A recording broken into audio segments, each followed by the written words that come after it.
Herkese merhaba, kanalıma hoş geldiniz. Bugünkü videomda modeli ünlü bir markaya ait güzel bir çantanın çalışmasını sizlerle paylaşacağım. Çantayı kağıt iple ördüm. İstediğiniz farklı iplerle örebilirsiniz. Çantayı modeli yakından göstermek istiyorum. Çantamız 5 parçadan oluşmakta. Ön ve arka parça, 2 tane yan ve 1 tane de tabandan oluşmakta. Çantanın modeli görünüşü bu şekilde. Sadece buradaki iki sıranın aynı tekrarını yapıyoruz. Yapımı oldukça kolay. Tüm detayları video içerisinde paylaştım. Çantanın orijinalinde iki tane modeli vardı. Bir tanesi yanları buradaki gibi modelli olan vardı ve bir tane sadece yanları ve tabanı trabzandan oluşmakta olan bir çanta vardı. Ben buradan modelli olanı yapmayı tercih ettim. İsterseniz burada yanları yine model şekilde değil de burada tabanda anlattığım gibi uzun üç kenarı kaplayacak şekilde ikili trabzan da yapabilirsiniz. Daha sonra buradaki anlattığım gibi birleştirmesini yapabilirsiniz. Çantamızın görünüşü bu şekilde. Çantamız oldukça büyük, güzel bir çanta oldu. İçini de sizlere göstermek istiyorum. Ben içine astar yaptım. Bir adet de cep yaptım burada. Kumaş olarak dak keten kumaş kullandım. Çantamız büyük olduğu için ben 2 adet mıknatıslı çıt çıt diktim. Bir tane dikebilirsiniz orta yere. Orijinalinde çantanın içinde astar yoktu. İsterseniz astar da yapmayabilirsiniz. Çantamızın görünüşü bu şekilde. Çantamızın ölçülerini de bahsetmek istiyorum. Çantamızın yanlar açılmadan ölçüsü eni 42 santim, yükseklik 36 santim ve tabanı derinlik 16 santim. Yanlarla birlikte açtığımız zaman bir de bu şekilde ölçüsünü de vermek istiyorum. Ve burada eni 55 santim oluyor. Bunun daha küçük boyunu çalışmak isterseniz biz ilk başlarken modeli 5 tane modelle başlamıştık. 3 veya 4 modelle başlayıp yüksekliğinde 1 veya 2 model eksik yapıp boyunu küçültebilirsiniz. Burada ne kadar kaç sıra yaparsanız yanları da o şekilde aynı büyüklükte olması gerekiyor. Çantamızın görünüşü bu şekilde.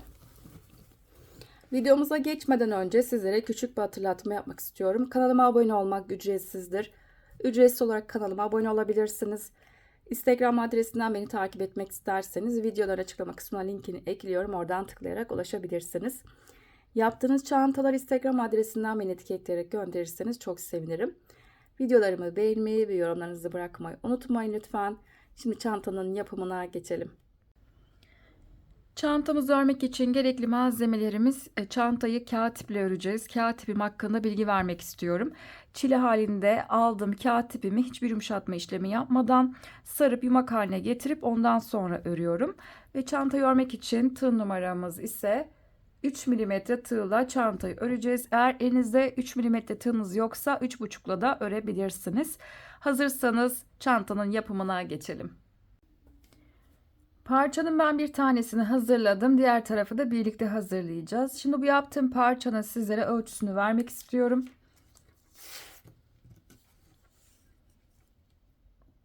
Eni 41 santim ve yükseklik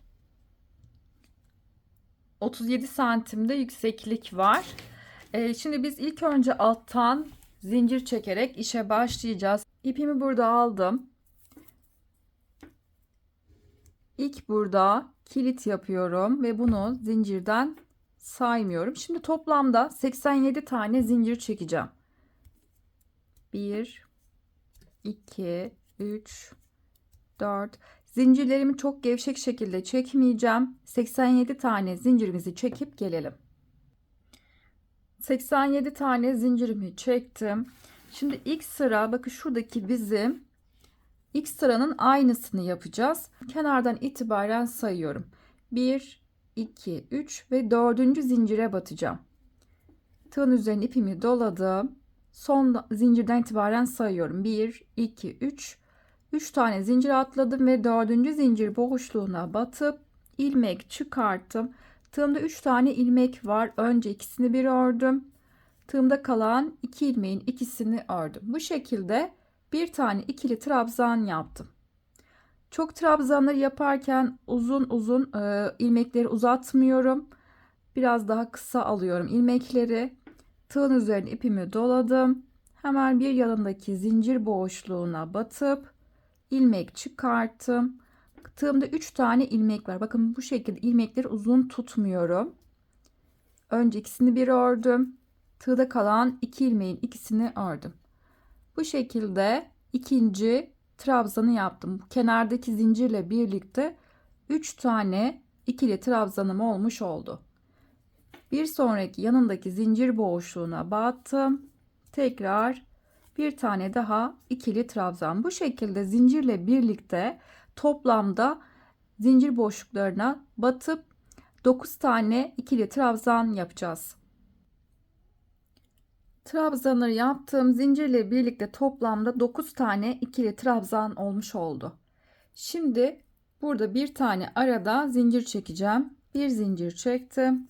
Tekrar ipimi doladım. Hemen yanındaki bir tane zincir boşluğu atlayacağız ve ikinci zincir boşluğuna buraya bir tane daha ikili trabzan, tekrar bir yanındaki zincir boşluğuna ikinci ikili trabzanı yaptım. Yan yana 2 tane trabzan olmuş oldu. Tekrar arada bir zincir, bir yanındaki zincir boşluğunu atladım ve ikinci zincir boşluğuna tekrar birinci ikili trabzan ve yanındaki zincir boşluğuna ikinci ikili trabzanı yaptım.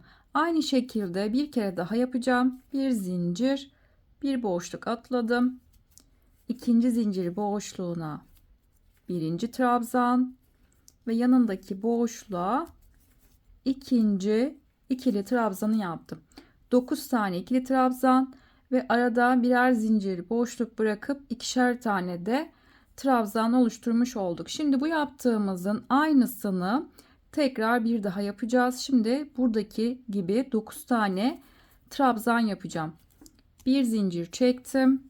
Bir boşluk atladık ve ikinci zincir boşluğuna buraya birinci trabzan. Şimdi yan yana toplamda 9 tane ikili trabzan yapacağım. 2 3 4 bu şekilde zincir boşluklarına batıp 9 tane buradaki gibi trabzan oluşturalım. Şimdi sırada bakın şurada bizim ikinci yaptığımız trabzanlı sıra yapacağız. Yani 3 tane burada ikişerli trabzanımız var. Şimdi burayı yapacağız. Sıralamamız hep bu şekilde olacak. Arada bir zincirimiz var. Bir boşluk atladık. İkinci zincir boşluğuna battım. Birinci trabzan. Bir yanındaki boşluk. İkinci trabzan. Bir zincir çektim. Bakın bir tanesini oluşturdum. Bir tane zincir boşluğu atladık ve ikinci zincir boşluğuna bir yanındaki boşluk ve ikinci trabzan. Şimdi aynı şekilde bir kere daha yapacağım. Bir zincir çektim, bir boşluk ve yan yana 2 tane trabzan oluşturacağız. Bakın bu şekilde buradaki gibi 3 tane ikişerli trabzanı oluştur. Yine 9 tane yan yana trabzanımız olacak. Bir zincir çektim, bir boşluk ve ikinci zincir boşluğundan itibaren yan yana buradaki gibi 9 tane trabzan yapacağız. Sıralamamız hep bu şekilde olacak. Buradaki modelin aynısını devam ettireceğiz. 9 tane trabzandan sonra buradaki gibi 3 tane ikişerli trabzanımızı oluşturacağız. Bakın şöyle göstermek istiyorum. Buradaki gibi 9 trabzan ve 3 tane yan yana ikişerli trabzan. Modelimiz sıramız bu şekilde ilerleyecek. Sıra sonuna kadar gelelim. Sıramın sonuna geldim. Şimdi ikinci sıraya geçeceğiz. Burada parçada modeli göstermek istiyorum. 9 tane yaptığımız trabzanlı modelimiz 1, 2, 3, 4, 5 tane Diğer aradaki modelde 1, 2, 3, 4 tane de bundan var. Şimdi ikinci sıra yapmak için parçanın ters tarafını diğer tarafını çevireceğim. Şimdi ilk sırayı biz bu şekilde parçanın düz tarafı olacak. Düz tarafına ben işaretleyici taktım. İkinci sırayı burayı yapmak için parçanın diğer tarafı yani ters tarafını çevirdim. Şimdi buradaki ikinci sırada burada yaptığım aynısını ikinci sırayı paylaşacağım. Kenarda bir üst sıra için 2 tane zincir çektim. Örgümün diğer tarafını çevirdim. Şimdi yine trabzanların üzerine trabzan ve ilk buradaki kafes boşluğuna bir trabzan oluşturacağım. Hemen yanındaki trabzandan itibaren ikili trabzanlar yapacağım tepelerine batıp. Bu şekilde trabzanların tepelerine birer tane batalım. Tepelerine birer tane battım. Zincirle birlikte 9 tane oldu. Şimdi hemen önündeki boşluğa bir tane de buraya trabzan yaptım ve zincirle 10 tane olmuş oldu. Arada burada zincirimiz olacak. Bir tane zincir çektim ve diğer bakın 2 trabzan atlıyorum. İlk buradaki boşluğa batıp buraya 2 tane buradaki gibi trabzan yapacağım. 1 ve 2. Şimdi tekrar arada bir zincir, bir sonraki boşluğa batıp buraya 2 tane trabzan, 1 ve 2. Arada bir zincir ve bir sonraki bakın şimdi bu sırada 2 tane ikili trabzan yapmış oldum. Şimdi buradaki gibi devam edeceğim. Şimdi diğer kafes boşluğuna battıktan sonra buraya bir tane trabzan, arada bir tane zincir olacak. Bir trabzan yaptım ve hemen burada bizim 9 tane trabzan var. Şimdi bunların tepelerine birer tane batacağım. Ara boşluğa bir trabzan ve üzerine bir zincir çektim. Şimdi 9 tane trabzan yerine geldim. Bunların da tepelerine birer tane trabzan oluşturacağım. Bu şekilde birer tane tepelerine trabzan yapalım. Hemen önündeki boşluğa da bir tane de bu noktaya trabzan yapacağım. Bakın bu şekilde hemen şuradaki bizim bir zincirlik boşluğa bir trabzan, bir zincir çektim ve trabzanların tepelerine birer tane battım. 9 tane oldu ve sol taraftaki boşluğa da bir tane trabzan yaptım. Bu şekilde 3, 6, 9, 10 tane trabzanımız olmuş oldu. Şimdi arada bir zincir olacak ve ilk hemen 2 trabzan atladıktan sonra ilk bir zincirli kafes boşluğuna tekrar 2 tane trabzan oluşturacağım. Bir zincir, bir sonraki ara boşluğa tekrar 2 tane trabzan, bir zincir. Şimdi bizim buradaki 9 tane trabzanın sağ taraftaki boşluğa aynı burada yaptığımız işlemin aynısını burada da yapacağız. Şimdi bir zincir çektim. 9 tane trabzanın sağ tarafındaki boşluğa ilk önce bir trabzan, üzerine bir zincir. Şimdi buradaki 9 trabzanın üzerine de birer tane trabzan oluşturalım ve en son sol taraftaki trabzanı da bir tane yapalım. Tekrar devam edeceğiz.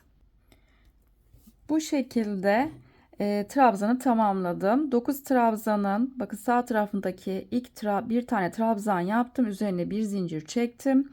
Ve burada 9 tane trabzanın tepelerine birer tane battım. Ve sol taraftaki boşluğa da arada zincir çekmeden bir tane daha trabzan yaptım. Ve toplamda bu şekilde bir trabzan bir zincirden sonra 10 tane trabzan olmuş oldu. Buradaki yaptığımız aynı işlemin tekrar yapacağız. Yine bir zincir çekeceğiz. İlk kafes boşluğuna 2 tane trabzan, bir sonraki boşluğa yine 2 tane trabzan ve buradaki 9 tane trabzana geldiğimiz bakın sağ taraftaki boşluğa aynı burada yaptığımız aynı işlemi diğer tarafta da uygulayacağız ve bu şekilde sıra sonuna kadar gelelim. Sıramın sonuna doğru geliyorum. Bakın bu şekilde modelimin aynısını devam ettirdim. Şimdi son modeli yaparken buradaki 9 tane trabzanı sağ taraftaki boşluğa bir trabzan, bir zincir çektim ve trabzanların üzerlerinde birer tane tekrar trabzan uyguladım. Şimdi 3, 6, 7, 8 son trabzan oluşturacağım. Kenarda bizim zincirimiz var. Zincirin içine battım ve bu şekilde bir trabzan, bir zincirden sonra 9 tane trabzanı oluşturmuş oldum. Şimdi bir üst sıraya çıkacağım. 3. sıra yapmak için parçanın diğer tarafını çeviriyorum. Bakın düz tarafı pembe işaretleyici taktığım yer. Şimdi 3. sıra buradaki yerin aynısını oluşturacağım. Kenarda tekrar 2 tane zincir çekeceğim.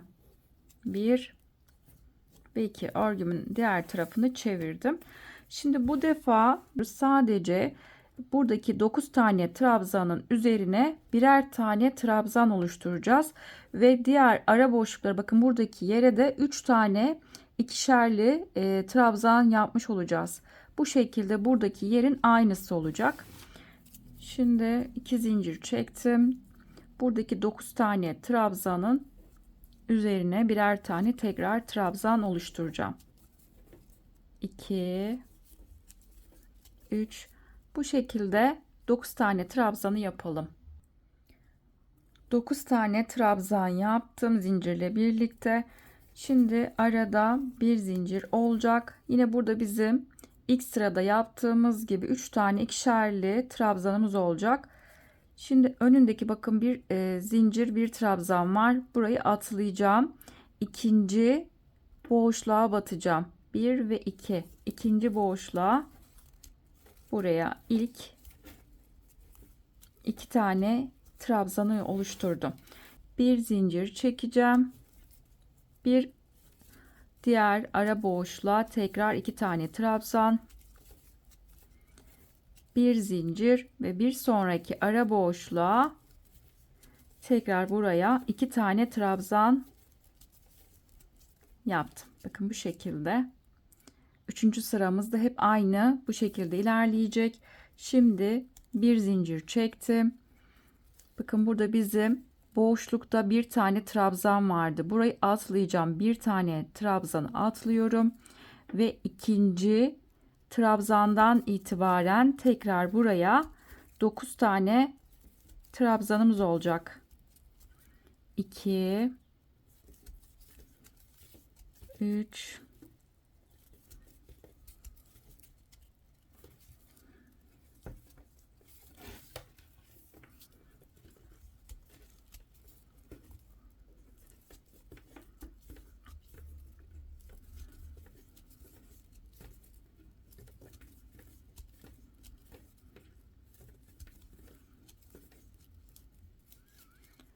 Bakın 9 tane trabzanı oluşturdum. Aynı işlemi uygulayacağız. Bakın buradaki yaptığımız yerin aynısını devam ettireceğim. Tekrar bir zincir çekeceğiz. Ve bakın buradaki bizim yaptığımız yerin aynısını yapacağım. Bir zincir çektim. Şimdi burada bizim bir zincir, bir trabzan var. Burayı atlayacağım. Bir ve ikinci boşluktan itibaren tekrar 2 tane trabzan yaptım. Bir zincir, bir sonraki ara boşluk. Tekrar 2 tane trabzan. Tekrar bir sonraki boşluğa buradaki gibi 2 tane trabzan, bir zincir çekeceğiz. Buradaki bir tane ilk önce trabzanı atladıktan sonra ikinci trabzandan itibaren 9 tane tekrar burada trabzan oluşturacağız. Yani buradaki yaptığımız aynı işlemi burada sıra sonuna kadar gelelim. 3. sırayı tamamladım. En son burada 9 tane trabzanla bitirdim. Şimdi 4. sıraya geçeceğiz. Biz 3. sırayı düz taraftan örmüştük. Şimdi 4. sırayı tersini çevireceğim. Parçanın diğer tarafını çevirdim. Şimdi 4. sıra yapmak için burada blokların yeri değişecek. 9 tane trabzanların üzerine burada yaptığımız 3 tane ikişerli grup trabzan oluşturacağız. Buradaki yaptığımız 3 tane ikişerli grup trabzanın üzerine de 9 tane trabzan gelecek. Şimdi sadece blokların yeri değişmiş olacak. Şimdi burada ilk önce kenarda 2 tane zincir çekeceğim. 1 ve 2. Örgümün diğer tarafını çevirdim. Hemen yanındaki trabzanın tepesine ilk trabzanı yaptım. Zincirle 2 tane oldu. Arada bir zincir olacak. 1 ve 2 tane trabzan atladım ve 3. trabzan boşluğuna 1 ve aynı noktaya ikinci trabzanı yaptım. Arada bir zincir, 1 ve 2 tane trabzan atladım ve 3. trabzanın tepesine 1 ve aynı boşluğa ikinci trabzanı yaptım. Bu şekilde 3 tane ikişerli grup trabzanı oluşturmuş oldum. En son bakın trabzanın bir tanesi burada kalmış oldu. Şimdi arada bir tane zincir çektim. Hemen önündeki bir zincirlik boşluğa batıp buradan itibaren her boşluğun içine buraya 9 tane toplamda trabzanımız olmuş olacak. Hemen ilk boşluğun içine birinci trabzan, arada bir zincirimiz var, bunu unutmayalım. Bir yanındaki trabzanın tepesine 2, bir yanındaki trabzanın tepesine 3. Bakın ara boşluğa geldim. Bir zincirlik ara boşluğa bir trabzan, toplamda 4 oldu. Yanındaki trabzanın tepesine 5, 6. Bakın tekrar ara boşluğa geldim. 7. Burada 2 tane trabzan var. Bunların da tepelerine birer tane batacağım. 8 ve son trabzanın tepesine battım ve 9. Bakın burada 9 tane ikili trabzan yapmış oldum. Şimdi tekrar buradaki gibi 3 tane ikişerli grup trabzan oluşturacağım. Bir zincir çektim. Bakın şuradan göstermek istiyorum. 4. sıradayız. Şimdi bir trabzan atlayacağız. İkinci trabzandan itibaren tekrar 3 tane ikişerli grup trabzan oluşturacağım. Burada bizim 9 tane trabzan var. Birincisini atlayacağım ve ikinci trabzanın içine bir aynı noktaya ikinci trabzanı yaptım. Arada bir zincir, arada 2 tane trabzan atladım ve üçüncü trabzanın içine tekrar 2 trabzan, bir zincir, 1 ve 2 tane trabzan atladım ve üçüncü trabzanın içine tekrar 2 tane ikili trabzan yaptım. Bakın sonda bir tane trabzanımız kalmış oldu. Bu şekilde modelimiz aynı şekilde devam edecek. Yine bir tane zincir çekeceğiz. Hemen ilk ara boşluğa, önündeki bir zincirlik ara boşluğa tekrar 9 tane buradaki gibi trabzan yapacağım. Bakın bir sonraki boşluk 2, 3. Bu şekilde ara boşluklara batalım. Son 2 tane trabzan da üzerine birer tane battıktan sonra 9 tane trabzan olacak. Modelimiz hep bu şekilde. Sıramız aynı şekilde ilerleyecek ve sıra sonuna kadar gelelim. Sıramın sonuna doğru geliyorum. Biz ilk burada yan yana 2 tane trabzanla başladığımız için sıra sonu da aynı işlemi uygulayacağız. Bir tane zincir çektim. 2 trabzan atladım ve 3. trabzanın tepesine buraya bir tane ve bir tane de 2 tane zincir var. İkinci zincire içine battım. Bu şekilde 2 tane trabzan yapmış oldum. Bu şekilde 4. sırayı da tamamladım. Şimdi 5. sıraya geçeceğiz. 5. sıra için ben parçanın düz tarafını çevirdim. Biz burada 4. sıranın aynısını buradaki gibi 1. sıranın aynısını yaptık. Sadece tek farkı blokların yeri değişti. Blokların yeri değişse de biz 1. sıranın aynısını yaptık. 4. sırayla şimdi 5. sıranın aynısı da buradaki gibi 2. sıranın aynısı olacak. Şimdi burada 5. sırayı paylaşacağım. 5. sırada bizim parçada göstermek istiyorum. 2 tane burada ikişerli trabzan olacak ve ardından buradaki bizim 9 tane trabzan var. Sağındaki boşluktan itibaren tekrar trabzan oluşturacağım ve burada 10 tane trabzan olacak.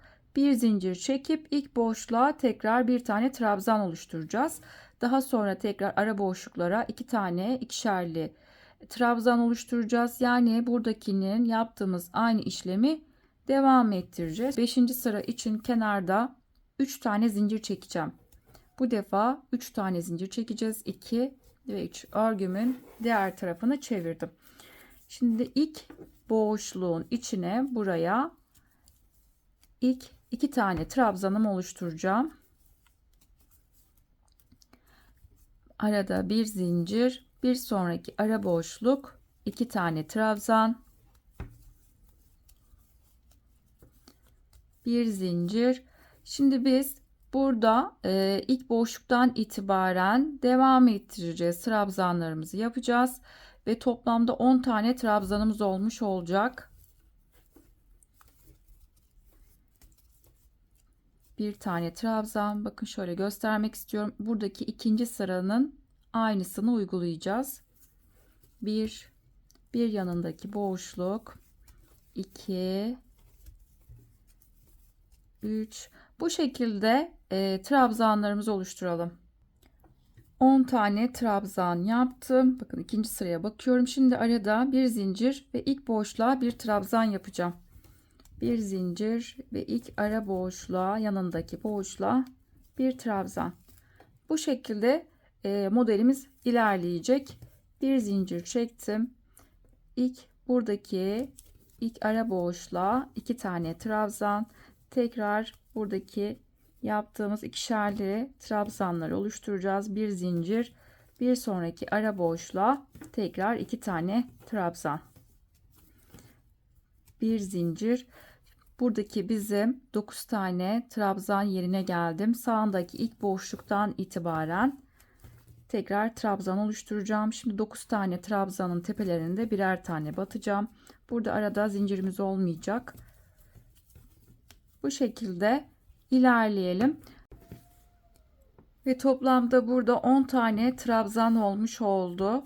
Şimdi bir tane arada zincir ve ilk boşluğa buraya bir tane trabzan yaptım. Bakın yani buradaki yaptığımızın aynı işlemi uyguladık. Daha sonra bir zincir çekip ilk buradaki ara boşluğa 2 tane trabzan, bir zincir, bir sonraki ara boşluğa 2 tane trabzan. Buradaki gibi modelimizi devam ettirelim. Sıra sonuna kadar gelelim. Sıramın sonuna geldim. Son boşluğa 2 tane trabzan yaptım. Bir zincir çektim. Şimdi biz kenarda ilk zincirle başlamıştık. 2 tane zincirle başladık. Bir önceki sırada ikinci zincirin içine buraya bir tane trabzanla bu şekilde sıramı tamamladım. Sıra başında başladığımız gibi sıra sonunda aynı şekilde bitirdik. Şimdi 5. sırayı bitirdik. 6. sıraya geçeceğiz. 6. sıra parçanın ters tarafını çevirdim. 2, 4, 5 ve 6. Bu sırada 3 tane ikişerli trabzan olacak ve daha sonra buradaki bizim bir trabzan bir zincir kısmını atladıktan sonra 9 tane tekrar buraya trabzan oluşturacağız ve ara boşluklara tekrar 3 tane ikişerli grup trabzanları oluşturacağız. Kenarda 2 tane zincir çekeceğim, 1 ve 2. Örgümün diğer tarafını çevirdim. İlk önce dibindeki ilk boşluğa buraya bir tane trabzan yaptım. Şimdi arada bir zincir olacak. Bir sonraki ara boşluğa 2 tane trabzan, bir zincir, bir sonraki ara boşluğa 2 tane trabzan. Bizim burada 6. sıra yaptığımız yer, bakın ilk buradaki 3. sıranın aynısını yapıyoruz. Aslında hep burada aynı işlemi uyguluyoruz. Sadece blokların yeri değiştiği için modelimiz hep aynı ilerliyor. Bir zincir çektim. Bir trabzan, bir zinciri atladım. İlk buradaki trabzandan itibaren tekrar 9 tane trabzan yapacağım. 1, 2. Bu şekilde 9 tane trabzanı yapalım. 9 tane trabzanı yaptım. Bakıyorum, şimdi bir zincir çekip ilk ara boşluğa 2 tane trabzan, bir zincir, ikinci ara boşluğa 2 trabzan, bir zincir ve üçüncü ara boşluğa 2 tane trabzan. Bakın buradakinin aynısını yapıyorum. Daha sonra bir zincir çektikten sonra tekrar bakın modelimiz aynı şekilde ilerleyecek. Buradaki bir trabzan, bir zinciri atlayacağız ve buradaki ilk trabzandan itibaren tekrar burada 9 tane trabzan yapacağız. Bu şekilde modelimiz hep aynı olacak. Yani buradaki 3. sıranın aynısını burada devam ettireceğiz. Bu şekilde sıra sonuna kadar gelelim. Sıramın sonuna doğru geliyorum. Bir zincir çektim ve buradaki kenarda bizim 3 zincirlik boşluğa geldik. Buraya ilk önce bir tane trabzan ve son trabzanı yaparken bir ve ikinci zincirin içine son trabzanı yaptım. Bu şekilde 6. sırayı tamamladım. 7. sıraya başlayacağız. 7. sıra için parçanın ben düz tarafını çevirdim. Buradan sizlere göstermek istiyorum. 2, 4, 5, 6 ve 7. Bakın 7. sıra bizim buradaki modeli yaparken 2. sıranın aynısı. Buradaki bizim 1. sıra yaptığımız yerle 6. sıranın aynısını yaptık. Aslında hep modelimiz bu iki sıranın hep aynı tekrarını yapıyoruz. Aslında modelimiz çok kolay.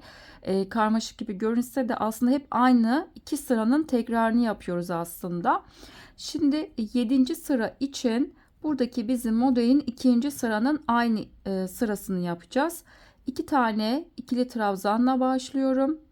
Ve daha sonra ilk boşluktan itibaren tekrar trabzanları yapacağız. Burada 10 tane trabzan olacak. Arada bir zincir ve ilk boşluğa bir trabzan. Tekrar yanındaki ilk boşluğa 2 tane trabzan, bir zincir, 2 tane tekrar ara boşluğa iki tane trabzan oluşturacağız. İkinci sıranın dediğim gibi aynı işlemi uygulayacağız. Aslında hep iki sıranın tekrarını yapıyoruz. 7. sıra için burada 3 tane zincir çekeceğim. 1, 2 ve 3. Örgümün diğer tarafını çevirdim. Şimdi ilk kafes boşluğuna buradan itibaren tekrar ikişerli trabzanlarımı oluşturacağım. Bakın dediğim gibi şurada bizim modelin 2. sırasının aynısını yapıyoruz. Şu an hep iki sıranın aynı tekrarını yapacağız. Bir sonraki boşluk 1 ve 2. Arada bir zincir çektim. Buradaki bizim 3, 6, 9 tane trabzan var. Sağındaki boşluğa bir tane trabzanla başladım ve 9 tane trabzanın da tepelerine birer tane batacağım. Ve toplamda 10 tane olacak. Buraya kadar gelelim. Burada 2. sıraya bakıyorum. Şimdi 9 tane trabzanı yaptım. Sağdaki boşlukla birlikte 10 tane trabzan oldu. Şimdi solundaki boşluğa geldim. Şimdi bir zincir ve ilk boşluğa bir trabzan oluşturacağım. Bir zincir çektim ve solundaki ilk boşluğa bir trabzan yaptım. Bakın bu şekilde 2. sıranın aynısını yaptım. Şimdi bir zincir çekip bir sonraki ilk ara boşluğa tekrar 2 tane trabzan. 1 ve 2. Bu şekilde modelimiz buradaki 2. sıranın modelin 2. sırasının aynısını uygulayacağız. Bir sonraki boşluğa tekrar 2 tane ikili trabzan ve bir zincir ve buradaki 9 tane trabzanın sağından itibaren tekrar trabzanları oluşturacağız ve toplamda 10 tane trabzan olacak. Ve bir zincir çekip ilk ara boşluğa hemen yanındaki boşluğa da bir trabzan oluşturacağız. Buradaki sıranın dediğim gibi aynısını uygulayacağız. Bu şekilde sıra sonuna kadar gelelim. Sıramın sonuna geldim. Biz ilk sıranın başında bir tane trabzanla başladığımız için sıranın sonunda da bir tane trabzanla bitireceğim. Şimdi en son bir tane zincir çektim. Bakın biz 2. sıranın aynısını yapıyoruz. Buradaki gibi son bir tane trabzan oluşturacağım. Kenarda 2 tane zincir var. İkinci zincirin içine battım ve son trabzanı oluşturdum. Burada modelin 5. son sırasını yapacağım. İki sıranın aynısını yaptım. Sırada birinci sıranın aynısını yapmış olacağız. Yani buradaki gibi. Şimdi kenarda 2 tane zincir çekeceğim. 1 ve 2. Örgümü diğer tarafını çevirdim. Bakın şimdi buradaki sıranın aynısını yapacağız. İlk 2 sıra aynı yaptığımız için birinci sıranın aynısını oluşturacağım. Hemen ilk boşluğa buraya bir tane trabzan. Şimdi bakıyorum tekrar modele. 3 tane ikişerli grup trabzanımız olacak. Bir zincir çektim. Bir sonraki boşluğa tekrar 2 tane trabzan. Bir zincir, bir sonraki boşluğa tekrar 2 tane trabzan. Bir zincir çektim. Bir trabzan, bir zincir boşluğunu atladıktan sonra 9 tane trabzanın ilk birincisinden itibaren tekrar trabzan oluşturmaya devam edeceğim. Bu şekilde 9 tane trabzan yapalım. 9 tane trabzanı yaptım. Bakın buradaki gibi şimdi ara boşluklara yine 3 tane ikişerli grup trabzanı oluşturacağım. Bir zincir çektim. Hemen önündeki ilk bir zincirlik boşluğa buraya 2 tane trabzan, 1 ve 2. Bir zincir çektim. Bir sonraki ara boşluğa tekrar 2 tane trabzan, bir zincir, son boşluğa tekrar 2 tane trabzan. Şimdi aynı buradaki gibi tekrar yine 9 tane trabzan oluşturacağız. Bir zincir çektim. Bir trabzan, bir zincir atladıktan sonra buradaki bizim 9 tane trabzanın üzerine tekrar 9 tane trabzan oluşturacağız. Son bir tane buradaki trabzana bu ara boşluğa battığımız trabzanın tepesine batmayacağız. Bir trabzan, bir zincir atladıktan sonra tekrar 9 tane trabzanımız olacak.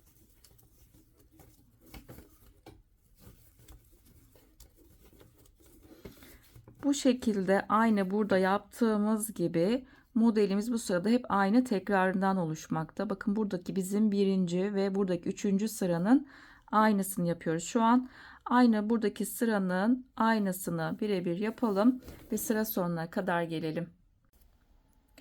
Sırama sonuna doğru geliyorum. Bir zincir çektim. Son boşluğun içine önce buraya bir trabzan ve son trabzanı yaparken de kenarda 3 zincir var.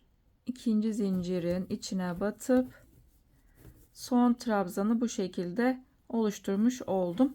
Şimdi 8. sırayı tamamladık. Yeni sıraya geçeceğiz. Yeni sırada tekrar burada bizim blokların yeri değişecek. 9. sıra için kenarda 2 tane zincir çekeceğim. 1 ve 2. Örgümün diğer tarafını çevirdim. Şimdi buradaki gibi yine aynı şekilde 9 tane trabzanla başlayacağım. Hemen yanındaki trabzanın tepesine buraya ikinci trabzanı yaptım. Zincirle birlikte 2 tane oldu. Hemen bir yanındaki ara boşluğa 3. trabzan. Bakın trabzanların da tepelerine birer tane batacağım. 4 5 bu şekilde hem ara boşlukları hem de trabzanların tepelerine tekrar trabzan oluşturalım. Toplam 9 tane trabzan olacak. 9 tane burada trabzanı yaptım. En son bakın buradaki bizim 9 trabzanın sağ taraftaki boşluğa kadar trabzan yapmış oldum. Şimdi tekrar buradaki gibi 3 tane ikişerli grup trabzanı oluşturacağız. Şimdi devam ediyorum. Bir zincir çektim. Bir tane trabzan atladım. İkinci trabzanın içine önce 2 tane trabzan, aynı boşluğa 2 tane trabzan yaptık. Bir zincir, 2 tane trabzan atladım ve 3. trabzan boşluğuna tekrar 2 tane aynı noktaya trabzan yaptım. 2 tane oldu. Şimdi son bir tane daha yapacağım. Bir zincir, 2 trabzan atladım ve 3. trabzanın içine tekrar 2 tane trabzan oluşturmuş oldum. Bakın sonda bir tane de burada trabzan kalmış oldu. Biz hep iki sıranın aynı tekrarını yaptığımız için blokların yeri değişse de aslında hep iki sıranın aynı tekrarını yapıyoruz. Şimdi arada bir zincir çekeceğim. İlk kafes boşluğunu atladım ve burada bizim ilk iki tane trabzan olduğu yere geldik. Birinci trabzanın tepesinden itibaren tekrar burada 9 tane trabzan oluşturacağım. Bir yanındaki boşluk, 2 ara boşluğa, 3 bir sonraki iki tane burada trabzan var. Bunları da tepelerine birer tane, 4 5 ara boşluğa, 6 son bakın 2 tane trabzana geldim. Bunların da tepelerine birer tane, 3 6 7 ikinci trabzanın tepesine, 8 hemen sol tarafta bir tane boşluk var ve son 9. trabzanı da bu noktaya yapmış oldum. Bakın bu şekilde sıramızı devam ettireceğiz. Şimdi aynı buradakinin aynısını yapacağız. Şimdi buradaki blokların üzerine 3 tane ikişerli grup trabzan gelecek. Bir zincir çektikten sonra bir trabzan atlayacağız. İkinci trabzana 2 tane trabzan. Tekrar bir zincir, 2 tane buradaki gibi trabzan atlayıp 3. trabzana tekrar 2 tane trabzan. Bu şekilde buradaki yaptığımız yerin aynısını burada oluşturacağız. Daha sonra tekrar buradaki ikinci yaptığımız bakın 9 trabzanı da buradaki 3 tane ikişerli grup trabzanın üzerine de 9 tane trabzan gelecek. Bu sırayı da bu şekilde devam ettirelim. Sıra sonuna kadar gelelim. Sıramın sonuna doğru geliyorum. Bakın en son blokların üzerine 3 tane ikişerli grup trabzanı yaptım. Şimdi son burada 9 tane trabzan olması gerekiyor. O yüzden bir tane zincir çektim. Son buradaki 2 tane trabzan yaptıktan sonra ilk boşluğa buraya bir tane trabzanla başladım. Şimdi bir yanındaki trabzanın tepesine ikinci trabzan, burada trabzanların tepelerine birer tane ve ara boşluğa da bir trabzan şekilde burada trabzanları devam ettireceğiz ve toplamda sıra sonuna kadar 9 tane trabzanı yapalım. 9. sırayı tamamladık. Buradaki gibi ilk sıranın aynısını yapmış olduk. Şimdi ikinci sıranın ilk alttaki yaptığımız ikinci sıranın aynısını oluşturacağız. 2 tane kenarda zincir çektim. Örgümün diğer tarafını çevirdim. Şimdi buradaki gibi toplamda 10 tane trabzan olmuş olacak. Burada bizim 9 tane trabzan var. İlk önce bunların tepelerine birer tane batacağım. 9 tane trabzanı oluşturalım. 9 tane trabzanı yaptım. Şimdi ikinci sıraya bakıyorum. İlk boşluğun içine bir tane trabzan yapmışım. Tekrar burada boşluğun içine 10. trabzanı oluşturmuş oldum. Şimdi tekrar bu ara boşluklara ikişerli grup trabzanlar oluşturacağız. Bir zincir çektim. Bir sonraki ara boşluğa 2 tane trabzan, bir zincir, bir sonraki ara boşluğa tekrar 2 tane trabzan. Şimdi yaptığım ikinci sıraya bakıyorum. Aslında bakın dediğim gibi hep 1 ile 2'nin aynısını yapıyoruz sıraların. Buradaki ikinci sırayla da aynı işlemi uyguluyoruz. Şimdi bir trabzan, bir zincir ve tekrar buradaki gibi tekrar trabzanları oluşturacağız. Bir zincir çektim. Buradaki bizim 9 tane trabzan var. Sağındaki boşluktan itibaren buraya ilk önce bir trabzan yaptım. Üzerine bir zincir çektim.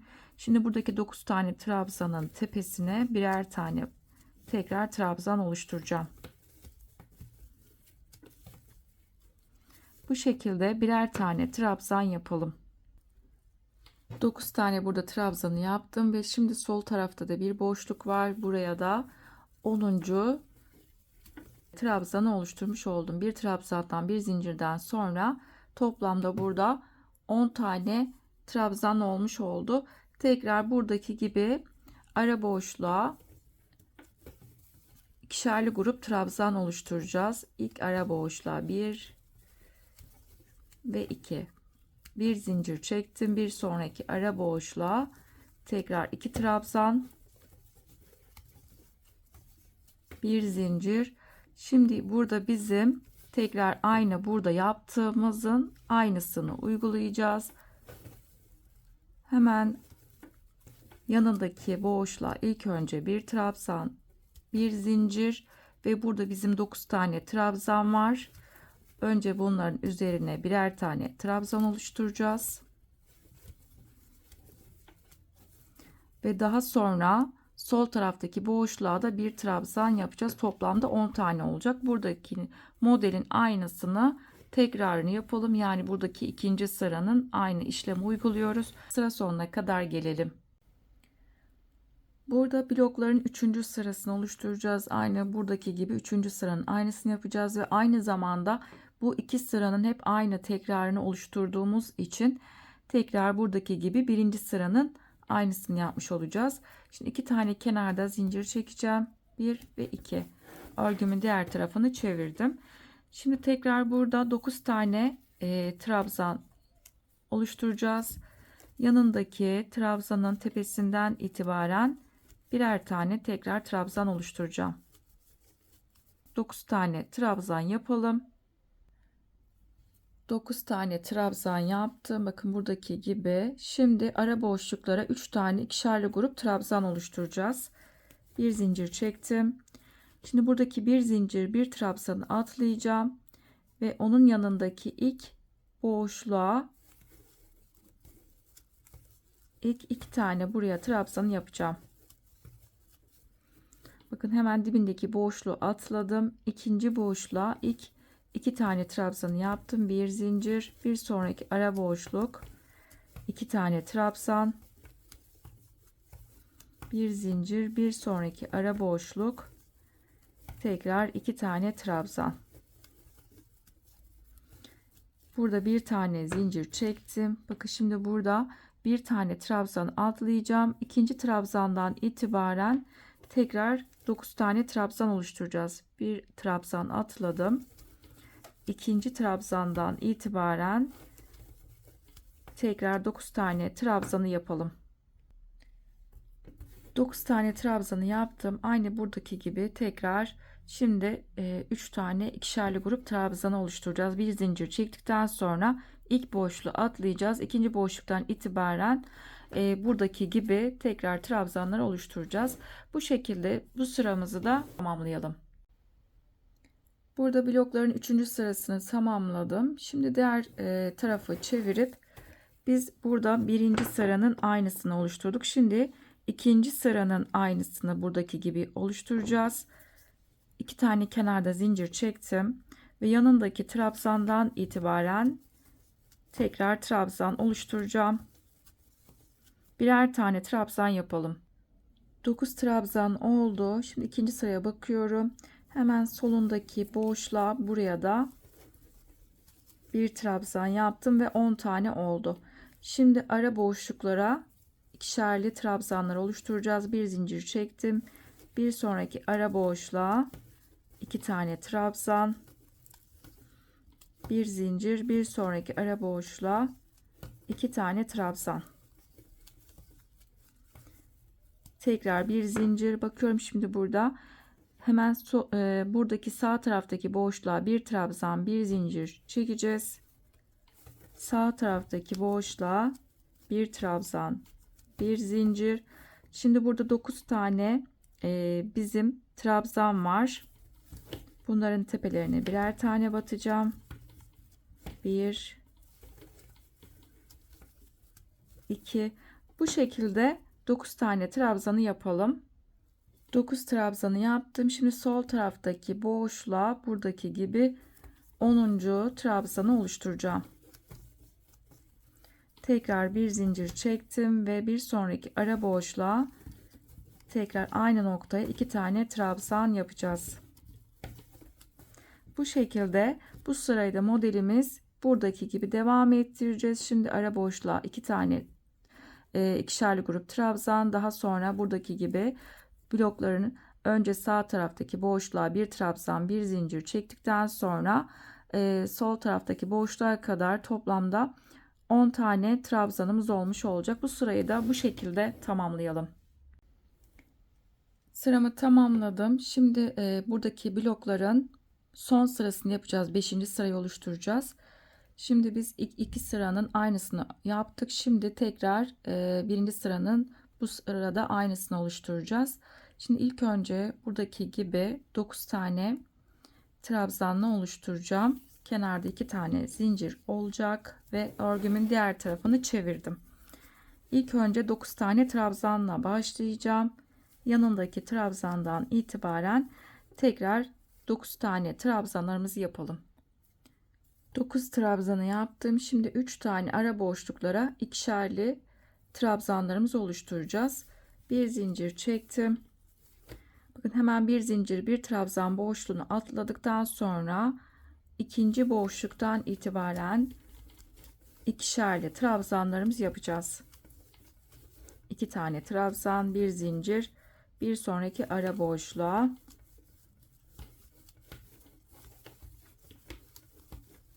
2, bir zincir, bir sonraki ara boşluğa 3. ikişerli trabzanlarımı oluşturmuş oldum. Şimdi tekrar bakıyorum burada. Bir trabzan atladıktan sonra tekrar 9 tane trabzanımızı oluşturacağız.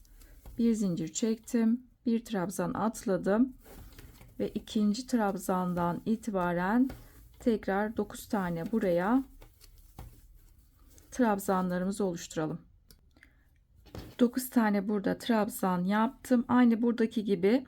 Şimdi bir zincir, bir trabzan boşluğunu atladıktan sonra arada bir zincir çekeceğiz ve buradaki ikinci boşluktan itibaren tekrar ara boşluğa buradaki gibi ikişerli grup trabzanlarımızı oluşturacağız. Bu sıramız bu şekilde ilerleyecek ve sıra sonuna kadar gelelim. Sıramı tamamladım. Her model 5 sıradan oluşmakta. Buradaki 5 sırayı tamamladık. Şimdi modelin tekrar yerleri değişecek. Buradaki bizim yaptığımız iki modelin aynısının tekrarını yapacağız. Burada tekrar sizlere başlangıcını paylaşacağım. 9 tane trabzan üzerine 3 tane ikişerli grup trabzan olacak. 3 tane ikişerli grup trabzan üzerine de tekrar buradaki gibi 9 tane trabzan denk gelecek. Modelimiz hep bu iki modelin tekrarından oluşmakta. Dediğim gibi şimdi tekrar modelin ilk yerleri değişeceği için modelin tekrar başlangıcını paylaşacağım. Kenarda burada 2 tane zincir çekeceğiz. Örgümün diğer tarafını çevirdim. Şimdi burada ilk önce yanındaki trabzanın tepesine buraya bir tane trabzan yaptım. Bakın buradaki sıranın aynısını yapıyoruz. Şimdi arada bir zincir var. 2 tane trabzan atladım. 3. trabzanın tepesine buraya 2 tane aynı noktaya trabzan yaptım. Tekrar bir zincir, 2 tane trabzan atladım ve 3. trabzanın tepesine tekrar 2 tane bu şekilde trabzan yaptım. Sonda bir tanesi kaldı. Şimdi hemen yanındaki ara boşluktan itibaren 9 tane burada trabzan oluşturacağız. Bir zincir çektim. Hemen yanındaki ilk ara boşluğa bir zincirlik ara boşluğa birinci trabzanı yaptım. Şimdi burada 2 tane trabzan var. Bunların da tepelerine birer tane. 2 3 ara boşluğa batacağız. 4 2 tane trabzan var. Bunların da tepelerine birer tane.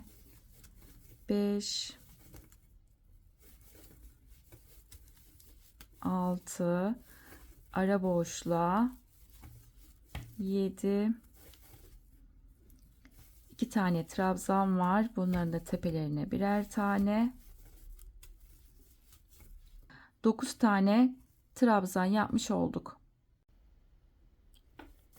Burada aynı şekilde bir zincir çektikten sonra burada bizim 9 tane trabzan var.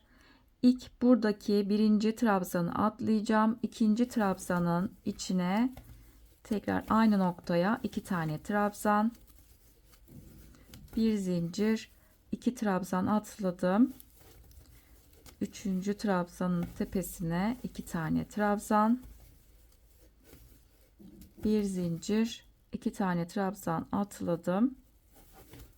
Bir sonraki boşluğa 2 tane trabzan. Sonda bir tane trabzan kalmış oldu.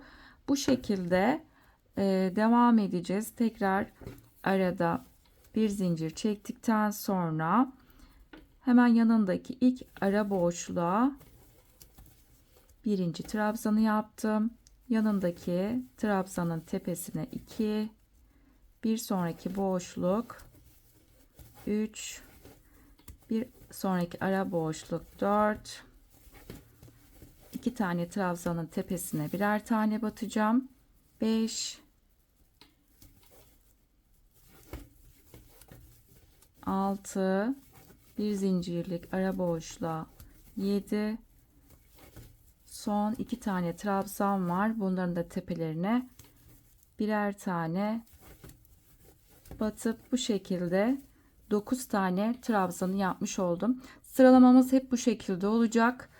Dediğim gibi buradaki bizim yaptığımız buradaki modelin aynısının tekrarını yapacağız. Hep parçada bu şekilde ilerleyeceğiz. Şimdi biz buranın birinci sırasını yapıyoruz. Buradaki ilk 5 sıra yaptıktan sonra tekrar modelin yeri değişecek. Aynı buradaki gibi birebir aynısını oluşturacağız. Bu şekilde iki modelin aynı hep tekrarını yapalım. Ben burada 3. modeli yapmaktayım. Toplamda ben burada yaptığım parçada göstermek istiyorum. Şimdi biz burada 3. modeldeyiz. 3, 4 ve 5 tane olacak şekilde ben parçamı ördüm. Dediğim gibi boyunu daha kısa veya daha uzun yapabilirsiniz. Bu şekilde 5 tane modelimi ben tamamlayıp geliyorum. Sıramı ben tamamladım. Şimdi ilk biz 3 tane sırayla başlamıştık. Yani modelin hepsini yapmadık ilk başta. Daha sonra modeli tam olarak 1, 2, 3, 4, 5 tane aynı şekilde modelden ördüm ve tamamladım. Şimdi çevresine 4 bir kenarına sık iğne gideceğiz 2 sıra. Şimdi onun yapılışını paylaşacağım. Burada en son sıramı tamamladıktan sonra bir tane zincir çektim ve örgümün diğer tarafını çevirdim. Şimdi sık iğne gitmeye başlayacağız. İlk önce zincirin dibindeki ilk trabzan boşluğuna buraya batacağım. İlmek çıkarttım. Tığımda 2 ilmek var. İkisini bir ördüm. İlk sık iğnemi bu şekilde yapmış oldum. Bir yanındaki trabzanın tepesine bir sık iğne. Şimdi bir zincirlik boşluğa geldim. Buraya bir tane, 2 tane burada trabzan var. Bunların tepelerine birer tane ve ara boşluğa bir zincirlik boşluğa geldim. Buraya bir tane. Bu şekilde sık iğnelerimizi yapalım. Trabzanların üzerine birer tane ve ara boşluklara da bir tane şekilde sık iğne yapalım. Buradaki boşluğa kadar gelelim. En son köşeye kadar burada sık iğnemi yaptım. Şimdi diğer köşeye doğru döneceğiz. Burada en son boşluğa burada sık iğne yaptıktan sonra hemen önündeki boşluğa battım. 1 ve tekrar aynı boşluğa battım ve 2. 2 tane aynı noktaya sık iğne yaptım. Şimdi bir sonraki buradaki trabzan boşluğuna battım. Yine bu noktaya 2 tane tekrar sık iğne yaptım. Şimdi bir sonraki boşluğa batacağız. Yine aynı noktaya 2 tane sık iğne. Şimdi bu sırada hep boşlukların arasına ikişer tane sık iğne yaparak ilerleyeceğiz. Bu şekilde boşluklara ikişer tane sık iğne yapalım ve köşeye kadar gelelim. Köşeye geldim. Son boşluğa 2 tane sık iğne yaptım. Şimdi bu tarafa doğru dönüş sağlayacağız. İlk köşedeki boşluğa batıp buraya ilk sık iğnemi yaptım. Aynı bu tarafta yaptığımızın aynısını bu tarafta uygulayacağız. Birer tane burada sık iğne yapmaya devam edeceğim. Bakın hemen şimdi yanındaki trabzanın tepesine battım. Tekrar sık iğne. Kısa ipimi de örerken içeride bırakacağım. Şimdi bir yanındaki trabzanın tepesine batacağım. Bakın kısa ipimi tığın üzerine aldım. Kısa ipimiz içeride kalacak. Bu şekilde trabzanların tepelerine birer tane sık iğne yapalım. Bakın buradaki bizim bir zincirlik boşluğa bir tane, trabzanların tepesine birer tane şekilde aynı bu tarafta yaptığımızın aynısını bu tarafta uygulayalım. Köşeye geldiğimiz zaman yine en son buradaki trabzanın tepesine sık iğne yaptıktan sonra tekrar bu tarafa doğru dönüş yapacağız. Yine aynı köşeye 2 tane daha sık iğne yapacağız. Yani toplamda köşede 3 tane olmuş olacak. Ve ardından tekrar buradaki trabzanları boşluklarına ikişer tane sık iğne yapalım. Ve başlangıç noktamıza kadar gelelim. Sıramın sonuna geldim. Şimdi en son boşluğa da 2 tane sık iğne yaptım. Başladığım noktaya gelmiş oldum. Şimdi üzerine bir sıra daha sık iğne gideceğim. Şimdi ilk yaptığım sık iğnenin içine battım, ilmek çıkarttım. Tığdaki bekleyen ilmekten bu şekilde kaydırdım. Şimdi ilmek kaydırmayla sıramı tamamladım. Şimdi üzerine tekrar bir sıra daha sık iğne gideceğiz. Onun için bir tane zincir çektim. Şimdi buradaki biz bir önceki sırada da bir tane burada sık iğne ile başlamıştık. Sıra sonunda bakın 2 tane ile bitirdim. İlk sırada yaptığımızın aynı işlemi bu sırada da aynısını yapacağım. Şimdi ilk önce hemen dibindeki boşluğa buraya ilk bir tane sık iğne ile başladım. Şimdi trabzanın tepesine geldim. Trabzanın tepesine bakın buradaki yaptığımız sık iğnenin altındaki boşluğa batıyorum. Yani yine aynı şekilde trabzanın tepesine batmış oldum. Tekrar sık iğne. İlk sırada yaptığım sık iğnenin üzerine tekrar bir sıra daha sık iğne gideceğiz. Şimdi boşluğa geldim. Tekrar buraya bir tane. Şimdi trabzanların tepesine birer tane batacağım.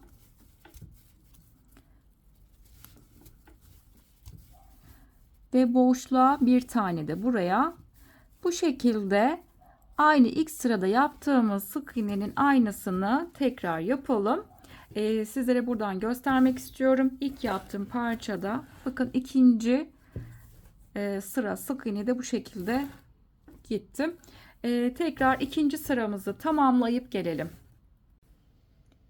Sıramı tamamladım. 2 sıra çevresine sık iğne gittik. Şimdi burada birleştirmesini yapacağım.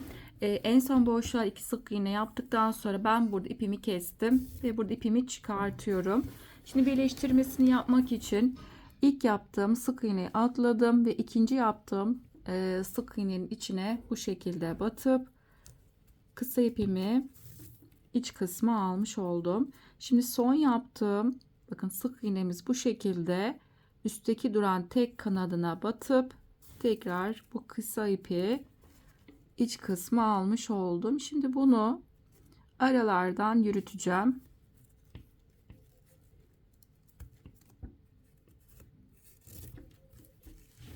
Aralardan yürütelim ve fazlasını da kopartalım. Şimdi sırada çantanın yan parçalarını oluşturacağız. 2 tane yan parçamızı modelli bir şekilde yapacağız. Ben burada hazırladım. İkinci yaptığım parçanın bakın kenarını sık iğneden oluşan çerçeveyi daha yapmadım. Burada sizlere tam net göstermek istedim. Şimdi bu yaptığım yan parçaların yapılışını paylaşacağım. Bir de şunu belirtmek istiyorum. Tabanı yaparken biz trabzandan oluşacak. Sadece 2 tane yan parçayı modelden oluşturuyoruz. Burada isterseniz düz bir şekilde 3 bir kenarı yani çantanın 2 tane yan ve taban kısmını 3 bir kenarını oluşturacak şekilde burada model yapmadan düz bir şekilde sık iğne veya trabzanla da yapabilirsiniz. Bunu da belirtmek istiyorum. Burada yaptığım parçada da göstermek istiyorum. Bakın şöyle. Yan parçayı oluştururken modelimizin bakın hep aslında aynısını yapıyoruz. Buradaki bizim yaptığımız, bakın şöyle göstermek istiyorum. Şuradaki kısmı yan parça oluşturacağız. Bu kısmı sadece kullanacağız. Yani buradaki yaptığımızın birebir aynısını bakın şöyle yan parçasını yapmış olacağız. Bakın sadece buradaki bu kısmı, yani şu alttan saydığım zaman 2 tane model olmuş olacak. Ortadakiyle birlikte 1, 2, 3 tane olmuş oluyor. Bu şekilde bu kısmı yaptığımız yerin modelin aynısını yan parça için uyarlayacağız. Yani aynısını yapmış olacağız. Burada sizlere göstermek istiyorum. Burada modeli oluştururken yine 9 tane trabzanımız ve 3 tane bakın ikişerli yaptığımız trabzan var. Yine 9 tane buradaki gibi trabzan olacak. Büyük parçada yaptığımızın birebir aynısını yapıyoruz. Yine de ben burada karıştırın derseniz yine ben burada sizlere anlatmaya çalışacağım. Burada en son en başta zincirimizi 30 tane zincirle başlayacağız. Şimdi ipimi aldım.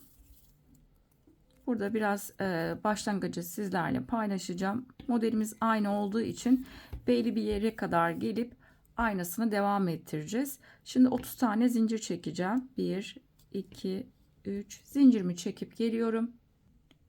Zincirimi çektim. Şimdi sondan sayıyorum. 1, 2, 3, 4 tane zincir. Burada 3 zincir atladıktan sonra 4. zincirin içine battım. İlmek çıkarttım ve ilk burada trabzanı yaptım. Zincirle birlikte 2 tane oldu. Biz 30 zincir çekmiştik. Şimdi yanındaki tekrar zincir boşluğuna tekrar trabzan 3 4, burada 9 tane trabzan yapalım. Zincirle birlikte 9 tane trabzan oldu. Şimdi bir tane zincir çekeceğim. Bir boşluk atladıktan sonra ikinci zincirin içine buraya batıp birinci trabzan ve bir yanındaki boşluğa ikinci trabzanı yaptım. Yani büyük parçada yaptığımız başlangıcın aynısını daha küçük boyda yapıyoruz. Bir zincir çektim, bir boşluk atladım. İkinci zincir boşluğuna tekrar birinci trabzan, bir yanındaki boşluk ikinci trabzan. Aynısını bir kere daha yapacağım. Bir zincir, bir boşluk, ikinci zincire birinci trabzan, bir yanındaki boşluğa ikinci trabzanı yaptım. Bakın bu şekilde bu kısmı bitirdik. Şimdi bir zincir çektim, bir boşluk. Şimdi ikinci zincirden itibaren buradaki başta yaptığımız gibi 9 tane trabzan olacak. 2 sıranın sonuna kadar 9 tane trabzanı yapalım. Sıramı tamamladım. Şimdi bir üst sıraya çıkacağız. Kenarda 2 tane zincir çektim. Diğer tarafı çevirdim. Şimdi yanındaki trabzanın tepesinden itibaren tekrar birer tane trabzan oluşturacağım. Burada 9 tane trabzana tamamlayalım. Şimdi boşluk kısma kadar gelelim. 9 trabzanı yaptım. Şimdi boşluk kısma geldim. Burada bir tane zincir çektim ve hemen önümdeki bir zincirlik yere buraya bir tane trabzan yaptım. Bu şekilde burayı yaptık. Şimdi 3 tane olan ikili trabzan kısmını da 2'ye düşüreceğiz. Yani bakın 3 2 3 her sırada bu şekilde olmuş olacak. Şimdi 2 tane ikişerli trabzanı oluşturacağız. Bir zincir çektim. Bir sonraki boşluğa 1 ve 2. Bir zincir, bir sonraki boşluğa tekrar 2 tane. Tekrar bir zincir çektim. Şimdi aynı bu tarafta yaptığımın aynısını bu tarafta uygulayacağım. Hemen önündeki trabzanların önündeki boşluğa bir tane trabzan yaptım. Bir zincir çektim. Şimdi buradaki 9 tane trabzanın tepesine tekrar trabzan oluşturmuş olacağım. Devam edelim. 9 tane trabzanı yapalım. Sıramı tamamladım. Şimdi 3. sıraya geçiyoruz. 2 tane kenarda zincir çektim. Örgümün diğer tarafını çevirdim. Şimdi tekrar burada 9 tane trabzanımızı yine oluşturacağız. Hemen yanındaki trabzandan itibaren tekrar trabzan oluşturacağız. Yani ilk sırada yaptığımızın aynısını bu sırada uygulamış olacağız. İlk 9 tane trabzanımızı yapalım. Buradaki boşluğa kadar gelelim. 9 tane trabzanı yaptım. Şimdi bir tane burada zincir çektikten sonra hemen bir zincir, bir trabzan boşluğunu atladıktan sonra ikinci boşluğa ilk buraya 2 tane trabzan oluşturacağım. 1 ve 2. Bir zincir çektim. Bir sonraki boşluğa tekrar 2 tane trabzan yapacağız. 1 ve 2. Bir zincir çektim. Şimdi buradaki bizim bu sırada 3 tane olacak. Bir önceki sırada 2 taneydi. İkişerli trabzanımız bu sırada 3'e çıkıyor. Bir zincir çektim. Bir sonraki boşluğa tekrar 2 tane trabzan. Böylece bu sırada 3'e çıktı. Bir zincir çektim. Şimdi bir trabzan, bir zinciri atladıktan sonra tekrar 9 tane trabzanın tepelerine birer tane tekrar trabzan oluşturacağım. Bu şekilde kenara kadar gelelim. Şimdi biz 4. sıraya geçiyoruz. Biz burada parçada ilk 3 sırayla başladıktan sonra tekrar 5 sıra olan modelimizi tam olarak yapmaya başlıyoruz. 4. sırada bakın biz şu kısmı yaptığımız için şimdi ilk 3 tane burada trabzanla başlayacağız. Yani ikişerli trabzanlarla. Daha sonra ortaya gelecek modelimiz. Trabzanların buradaki 3 tane ikişerli trabzanların üzerine tekrar model gelecek. Yanlarda 3 tane ikişerli trabzanlarımız olmuş olacak. Kenarda 2 tane zincir çektim. Örgümün diğer tarafını çevirdim. Hemen yan taraftaki trabzanın tepesine battım. 2 tane trabzanla başlamış oldum. Bir zincir çektim. 2 tane atladım ve 3. trabzanın tepesine aynı noktaya 2 tane trabzan, bir zincir, 2 tane atladım. 3. trabzanın tepesine aynı noktaya 2 tane tekrar trabzanı yapmış oldum. Bakın sonda bir tane trabzan kaldı. Bir zincir çektim. Şimdi bu sırada bakın 3 tane burada trabzanların ikişerli olan trabzanların üzerine ortaya gelecek modelimiz. Ortaya geleceği için 9 tane trabzan oluşturacağım. Bakın ilk buradaki 2 tane olan trabzanın tepesinden itibaren başlangıcımı yapıyorum. 1 yanındaki boşluk, 2 bir zincirlik ara boşluğa, 3. Şimdi 2 tane trabzan var. 4. Bir yanındaki trabzanın tepesi 5. Boşluğa 6. 7. Bir yanındaki trabzan 8 ve şimdi burada bizim ara boşluğa geliyoruz ve buraya da 9. trabzanı bu noktaya yapmış oldum. Bakın şöyle göstermek istiyorum. 9 tane trabzan. Bir zincir çektim. Şimdi bizim burada 9 tane trabzan var. Bir tanesini atladım ve ikinci trabzanın tepesine aynı noktaya 2 tane tekrar trabzan, bir zincir, 2 tane trabzan boşluğu atladım ve 3. boşluğa 2 tane aynı noktaya trabzan, bir zincir, 2 tane trabzan atladım ve 3. boşluğa tekrar buraya birinci trabzan yaptım. Bakın biz başlangıcı yan yana olacak şekilde 2 tane trabzan yaptık. Sıra sonu da aynısını yapıyoruz.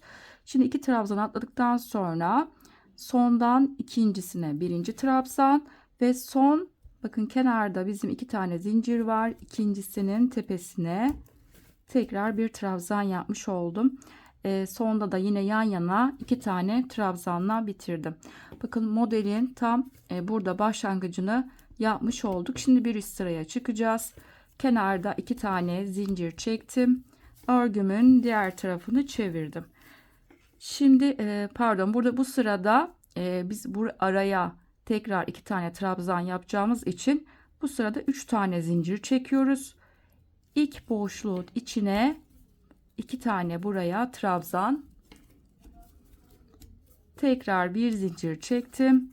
Bir sonraki ara boşluğa tekrar 2 tane trabzan. Bakın burada 3 tane trabzan, ikişer de trabzan vardı. Şimdi bu sırada 2 tane olacak. Tekrar bir tane zincir çektim ve bir sonraki ara boşluğa bir tane trabzan. Şimdi burada 9 tane trabzan var. Bunların da tepelerine birer tane batacağım. Burada trabzanlarımızı da oluşturalım, devam edeceğiz. 9 trabzanı yaptım. Baştakiyle bu sırada 10 tane olmuş oldu. Şimdi hemen dibindeki boşluğa geldim.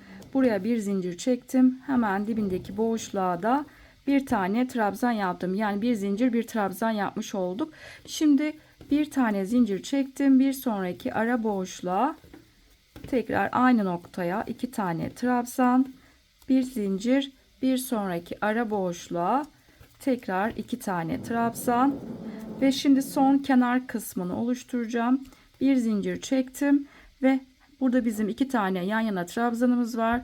Bakın başlangıç kenarımızda 2 tane zincir var. İkinci zincirin içine buraya battım ve kenar oluşturmak için burada bir tane trabzanla bitirmiş oldum. Şimdi kenarda bir üst sıra için 2 tane zincir, bir üst sıra çıkmak için hemen dibindeki boşluğun içine buraya bir tane trabzan yaptım. Yani burada bu sırada yine aynı şekilde buradaki birinci sıranın aynısını oluşturmuş olacağız. Yani bizim hep modelimiz 2 sıranın aynı tekrarından oluşmaktaydı. Yani buradaki gibi biz bu 2 sıranın tekrar aynısını oluşturacağız. Her modelimiz de bizim 5 sıradan oluştuğu için en sonda 5. sırayı da buradaki bizim 9 tane olan birinci sıranın aynısını oluşturmuş olacağız. Bakın şöyle göstermek istiyorum. Bu 2 sıranın aynısını tekrar bir kere daha yapıyoruz ve en son tekrar birinci sıranın aynısını, 5. sıranın aynısını yapmış olacağız. 5 sırayı tamamladıktan sonra tekrar bir sonraki bizim buradaki 3 tane olan ikişerli trabzanlar yerine tekrar sağında ve solunda tekrar model gelecek ve ortadaki modelin üzerine de tekrar 3 tane ikişerli trabzan olan kısım gelmiş olacak. Aynı parçadaki gibi uzunluğumuzu aynı olacak. Şuradaki bizim yarım olan yerden sonra saydığım zaman 1 2 3 4 5 tane burada model yapmış olacağız. Büyük parçadaki gibi birebir aynı büyüklükte olması gerekiyor. Aynı sayıda olacak. Şimdi bu şekilde 2 tane yan parçamızı örelim ve ben burada yan parçanın bir tanesine dört bir kenarına 2 sıra olan sık iğneyi gittim. Aynı büyük parçada yaptığımız gibi birebir aynısını yaptım. Köşelerde tekrar batma şeklimiz hep aynı olacak. Bu şekilde ve 2 parçayı da tamamlayıp gelelim. Ben yan parçaları tamamladım. Şimdi bu yaptığım parçaların sizlere ölçüsünü vermek istiyorum. Parçanın eni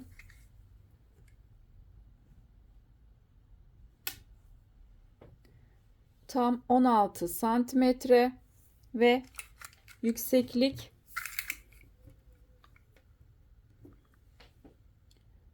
37 santimde yükseklik var. Şimdi sırada çantanın tabanını oluşturacağız. Buradaki gibi yine bizim buradaki derinlik aynı olması gerekiyor. Yani biz burada 16 santim hazırladığımız için tabanın eni de aynı şekilde aynı sayıyla başlamamız gerekiyor. Çünkü taban ve yanları tam birbirine denk gelmesi gerekiyor. O yüzden burada hangi sayıyla başladıysak tabanı da aynı şekilde aynı sayıyla başlamamız gerekiyor. Biz burada yan parçayı 30 zincirle başlamıştım. Tabanı için de yine aynı şekilde 30 tane zincirle başladım ve üzerinde 27 tane trabzan oluşturdum. Şimdi tabanın yapılışını paylaşacağım.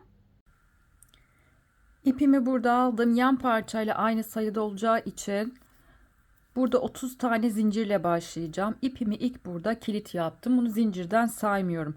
Ve toplamda burada 30 tane zincir çekeceğim. 1, 2, 3, 4 zincirimi çekip geliyorum. 30 tane zincirimi çektim. Şimdi sondan 1, 2, 3 tane zincir atladım ve 4. zincir boşluğuna batacağım. Tığın üzerine ipimi doladım. Ve şimdi 4. zincirin içine batıp buraya bir tane ikili trabzan yaptım. Zincirle birlikte 2 tane olmuş oldu. Tekrar bir yanındaki zincir boşluğuna bir tane daha ikili trabzan yaptım. Bu şekilde sıra sonuna kadar ikili trabzanlarımızı yapacağız. Sıranın sonuna kadar trabzanlarımızı yapalım. Sıramın sonuna geldim. İlk zincirle birlikte toplamda 28 tane ikili trabzan yapmış olduk. Şimdi bir üst sıraya çıkacağız. Kenarda 2 tane zincir çekeceğim. 1 ve 2. Örgümün diğer tarafını çevirdim. Şimdi hemen dibindeki boşluğu atlayacağız. Bir yanındaki trabzanın tepesine battım. Tekrar buraya bir ikili trabzan yaptım. Bu sırada trabzanların tepesindeki boşluklara batıp tekrar ikili trabzanlar oluşturacağız.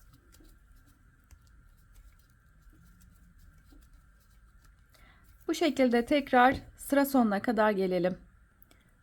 Sıramın sonuna geldim. Son zincirin içine de kenarda bizim burada 3 tane zincir var. 3. zincirin içine batıp son trabzanı bu şekilde yapmış oldum. 28 tane tekrar ikili trabzanımız var.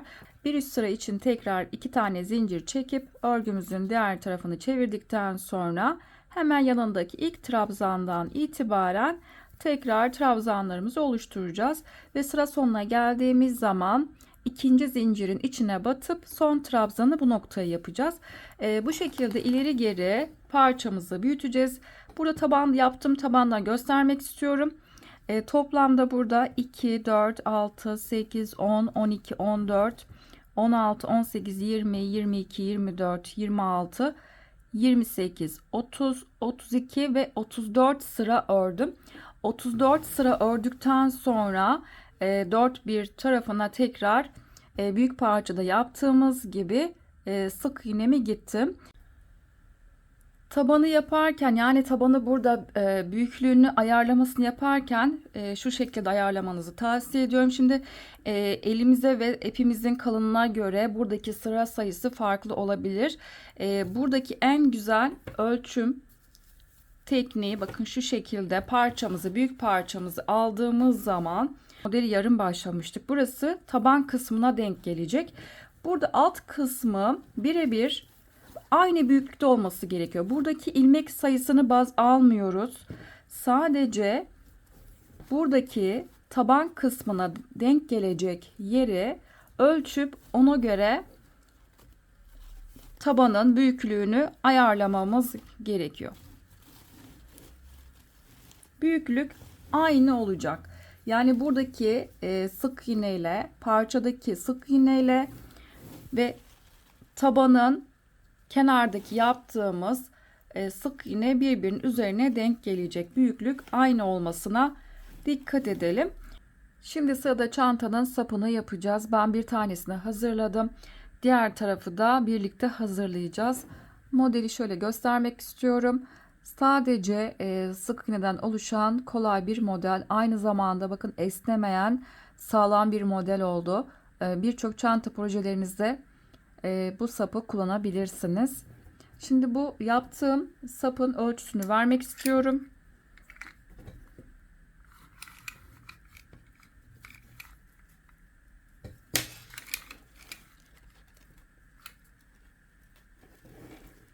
Uzunluk 60 santim.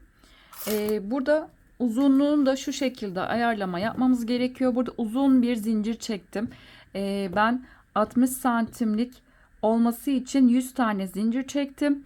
Buna göre sizler askınızın daha kısa veya daha uzun olmasını isterseniz 100 zincirden daha az veya daha fazla çekebilirsiniz.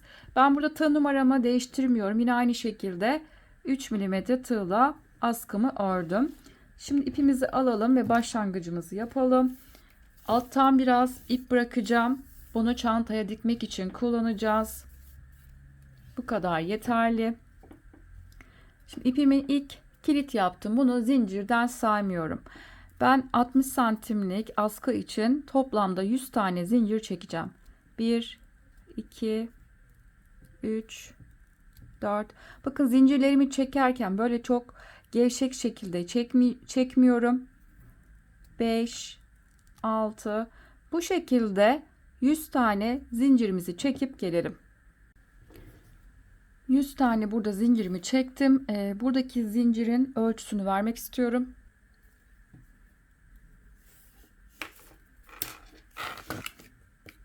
Bakın 60 santimlik buradaki askı için 61 santimlik bir zincir çektim. Şimdi burada 100 tane zinciri çektikten sonra bakın zincirin arkasını çeviriyorum. Hemen yanındaki zincirin içine batıp ilmek çıkarttım. Tığımda 2 ilmek var. İkisini bir ördüm.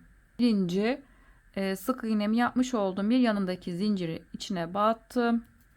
Tekrar ikinci sık iğnemi yapmış oldum. Bu sırada bakın hep zincirlerin arkasındaki duran tek kanatlarına batıyorum. Buradaki tek duran ilmeklere birer tane sık iğne yaparak ilerleyeceğiz. Zincirin sonuna kadar gelelim. Sıramın sonuna geldim. Şimdi son zincir boşluğuna buraya aynı noktaya 3 tane sık iğne yapacağım. Örerken kısa ipimi içeride bırakmayacağım. Son zincirin içine 1, 2.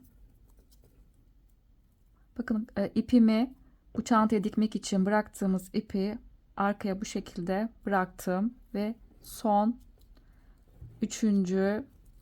sık iğnemi yaptım. Son zincir boşluğuna 3 tane sık iğne yaptık. Şimdi bir yanındaki boşluğa geçeceğim. Şimdi buradaki yaptığımız sık iğnelerin dibindeki boşluklara tekrar sık iğne yaparak diğer tarafa doğru döneceğiz. Şimdi bir yanındaki boşluğa buraya battım. Tekrar sık iğne. Bir yanındaki boşluk. Bakın hep yaptığımız sık iğnelerin dibindeki boşluklara batacağım.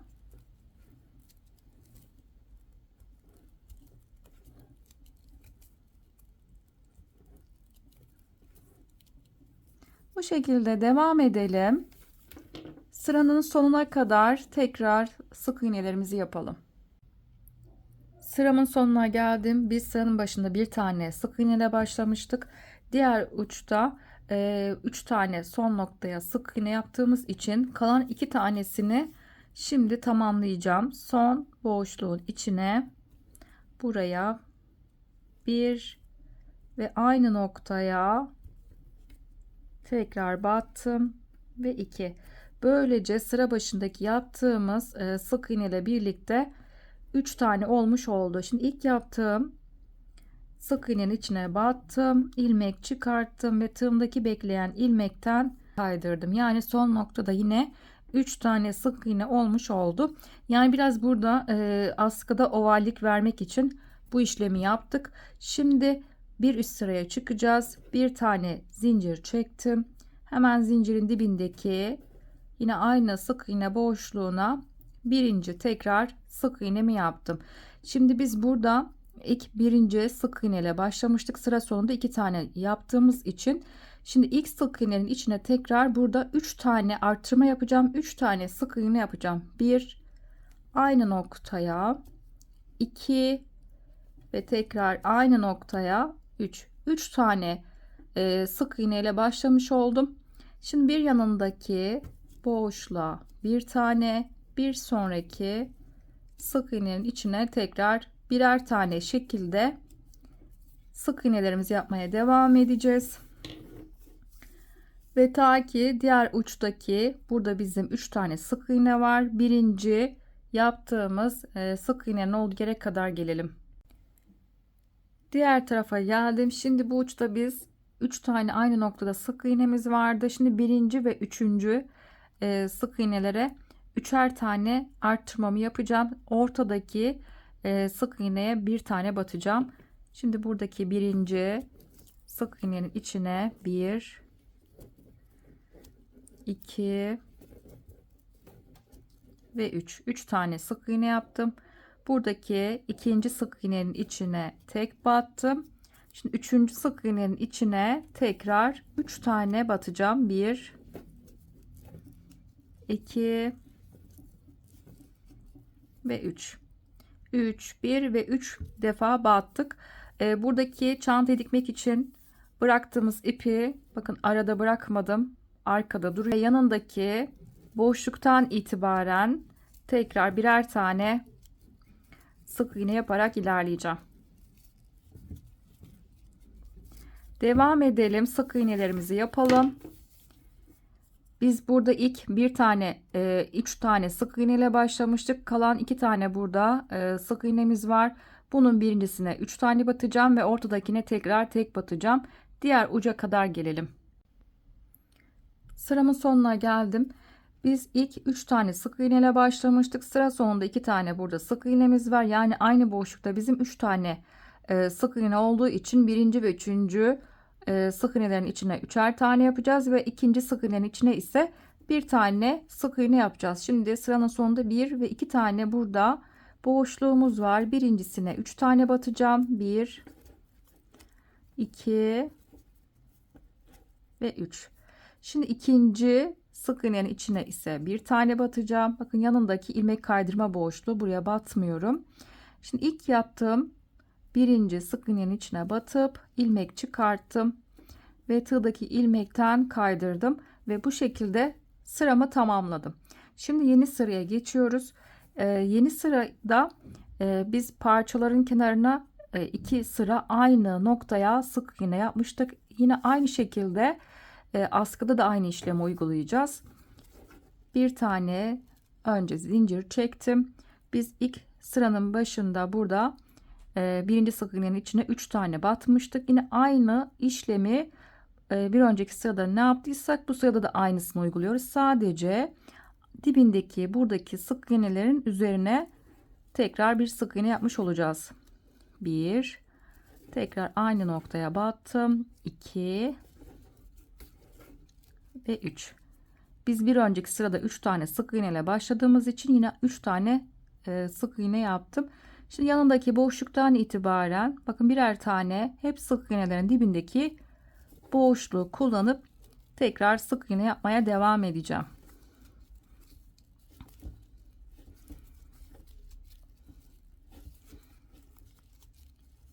Bu şekilde devam edelim. Sık iğnelerimizi yapalım. Diğer köşeye geldiğimiz zaman bakın burada sık iğnenin birincisine 3 tane batacağız. İkincisine tekrar üçüncü sık iğneye tekrar 3 tane buraya aynı noktaya sık iğne yapacağız. Ondan sonra tekrar diğerlerine birer tane batıp ilerleyeceğiz ve bu şekilde başlangıç noktamıza kadar geleceğiz. Sıramın sonuna doğru geliyorum. Köşede burada 3 tane sık iğne var. Yine aynı şekilde 3 tane buraya sık iğne yapacağım. 2 ve 3. Şimdi yanında bir tane burada sık iğne var. Buraya da bir tane batacağım. Şimdi birinci ve üçüncü sık iğneye 3 tane batmıştık. İkincisine tek batmıştık. Şimdi burada ipimi kopartacağım. Birleştirmesini yapacağım. Çantaya dikmek için biraz burada ip bırakacağım. Yetecek kadar ip bıraktım. Burada ipimi çıkartacağım. İlk yaptığım burada sık iğnenin içine tığımı bu şekilde battım ve bu ipi askının iç kısmına aldım. Son yaptığım sık iğnenin de üstteki duran tek kanadına batıp tekrar ipi askının iç kısmına almış oldum ve askımızı tamamladık. Şimdi sırada ördüğümüz parçaların birleştirmesini yapacağız. Birleştirmeden önce tüm parçaları ben ters tarafını çevirdim, ütü yaptım. Bunu da belirtmek istiyorum. Büyük parçanın ben bir tanesini aldım. Düz tarafını bize bakacak şekilde koydum. Parçanın düz tarafını şu şekilde anlayabiliriz. Biz kenar kısmına çerçeve olarak sık iğneye gitmiştik.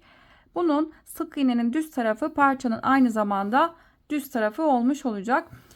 Burada Parçanın taban kısmını oluşturacak yer, modelin biz ilk yarısıyla başlamıştık. Burası çantanın tabanını oluşturacak. Aynı şekilde yan parçanın da bir tanesini aldım. Modelin yarısını gelecek olan yer taban kısmını oluşturacak. Ağız kısmı da modelin bitmiş, tam olarak bitmiş yeri de ağız kısmına denk gelmiş olacak. Parçanın düz tarafını bize bakacak şekilde koydum. Yan parçayı da bakın tersini üst tarafa aldım. Büyük parçanın altına yan parçayı koydum. Yani iki parçanın da ters tarafları içte kalmış oldu.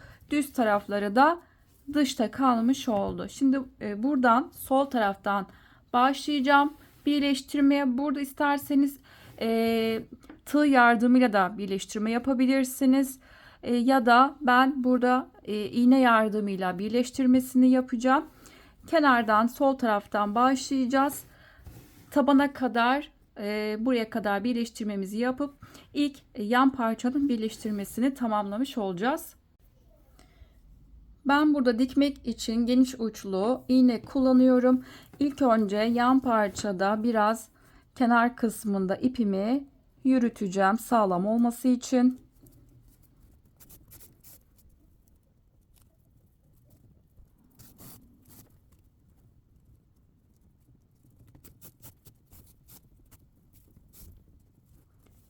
Köşeye kadar iğnemi yürüttüm. Şimdi ilk bakın köşedeki boşluğa burada iğnemi çıkacağım.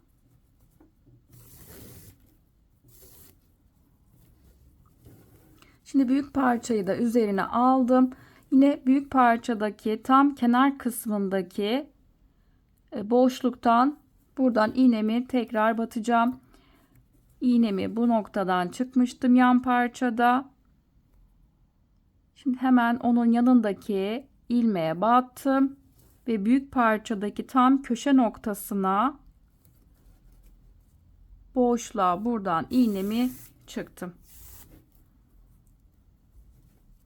Şimdi büyük parçada bir yanındaki sık iğne ve yan parçadaki battığım yerin hemen yanındaki ilmeğe bu şekilde battım. Tekrar iğnemi yan parçadan çıkartmış oldum.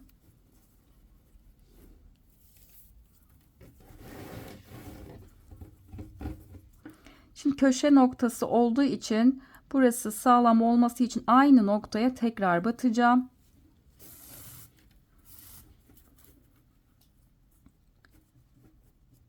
Ve bir yanındaki sık iğne ve yan parçadaki karşısındaki boşluğa iğnemi çıktım.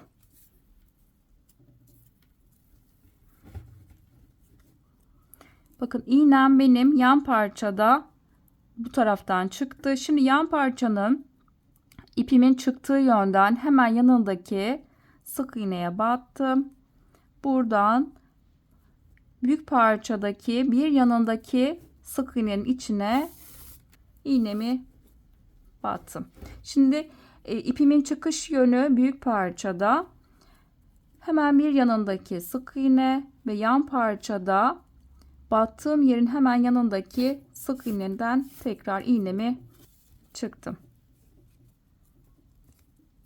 Tekrar ipimin çıktığı yönün yanındaki sık iğne ve onun karşısındaki battığım yerin hemen yanındaki sık iğneden tekrar iğnemi çıktım.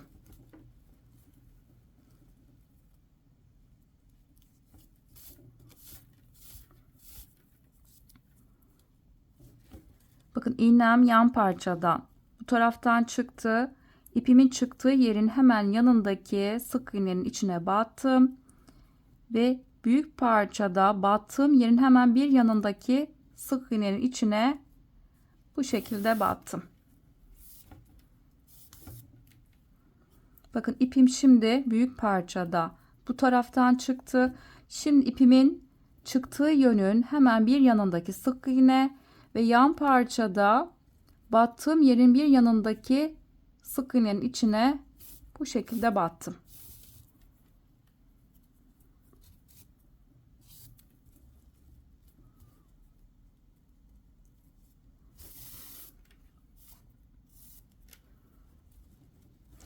Bizim yan parçadaki sayılarımız büyük parça ve yan parçayla buradaki ilmek sayısı aynı olduğu için karşılıklı bu şekilde ilmeklere batıp dikme işlemini yapalım ve taban kısma kadar gelelim. Köşeye kadar birleştirmesini yaptım. Daha sonra köşede sağlam olması için 2 defa battım ve ipimi içeride yürütüp gizledim ve fazlasını ipimi kestim. Şimdi bu şekilde ilk parçayı birleştirmesini yaptım. Aynı şekilde diğer parçayı da ben birleştirdim. Diğer yan parçayı da yine tabanı aynı olacak şekilde, yani yarım olan model altta kalacak şekilde büyük parçanın altına koydum. Ters tarafları içte kaldı. Düz tarafları dışta kalacak şekilde diğer yan parçayı da koydum. Ve ardından kenardan, köşeden başladım. Diğer tarafta yaptığımız gibi aşağı köşeye kadar birleştirmesini tamamladım. Diğer tarafta birebir aynı işlemi uyguladıktan sonra iki parçanın birleştirmesini yapmış oldum. Şimdi buradaki birleştirme işlemi tamamlandıktan sonra diğer büyük parçayı üzerine koyup tekrar birleştirme işlemine devam edeceğim. Şimdi bu şekilde birleştirdim. Diğer tarafını çeviriyorum. Yine taban kısmı altta kalacak şekilde ona göre ayarlıyorum ve diğer büyük parçamı da üzerine bu şekilde koydum.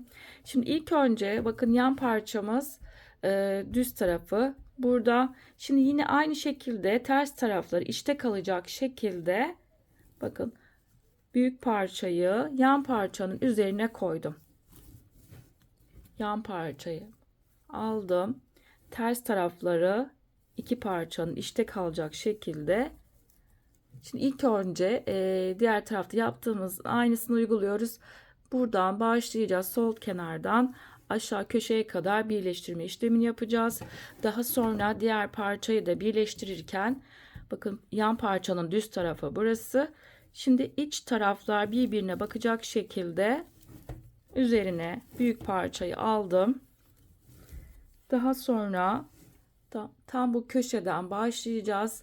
Dikme işlemini yapacağız. Köşeye kadar taban kısmına kadar birleştirmemizi tamamlayacağız. Bunları da dikme işlemini yapalım. Daha sonra taban kısmının birleştirmesini paylaşacağım. Çantanın tabanına birleştirmesini yapmak için burada yine parçanın düz tarafından birleştirme yapacağız. Parçada biz yarım modelle başladığımız yer çantanın taban kısmını oluşturacaktı. Bu kısma ördüğümüz tabanı aldık. Köşelerden dört bir köşesine ben işaretleyici taktım. Tam tabanın köşe noktasıyla parçadaki birleştirdiğimiz yerin köşelerine dört bir tarafına işaretleyici taktım. Ve ardından buradaki ara ara düzgün dikebilmek için aparatlar taktım. Şimdi burada bizim tabanı trabzanla ördüğümüz için buradaki ilmek sayıyla parçadaki ilmek sayısı aynı değil. Parçadaki ilmek sayısı daha fazla. Bunu o yüzden aynı diktiğimiz yere tekrar dikebiliriz. Sadece önemli olan tabanı dikerken düzgün bir şekilde dikiş yapmak. Şimdi ben burada ara ara tekrar aparatlarımı takacağım.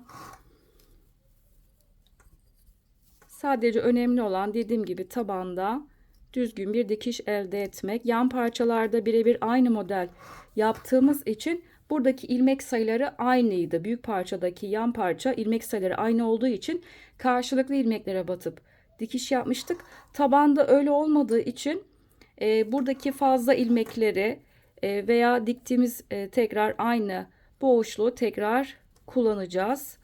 Bakın bu şekilde tabanı ayarlamasını yaptım.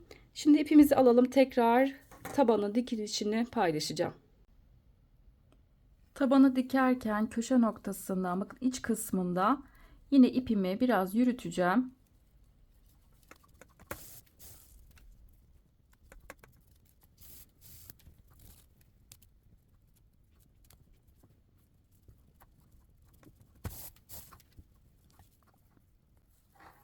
İpimi sabitledim. Hemen onun yanındaki boşluktan iğnemi çıktım.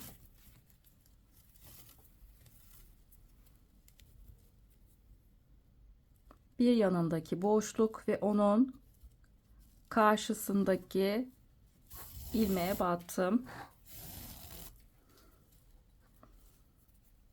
Buraya tekrar batacağım sağlam olması için.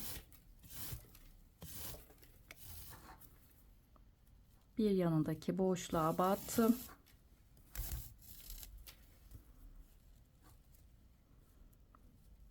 İşaretleyiciyi çıkartacağım.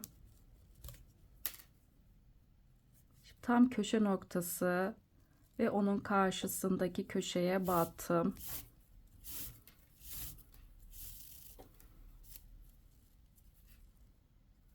Hemen bir yanındaki boşluk.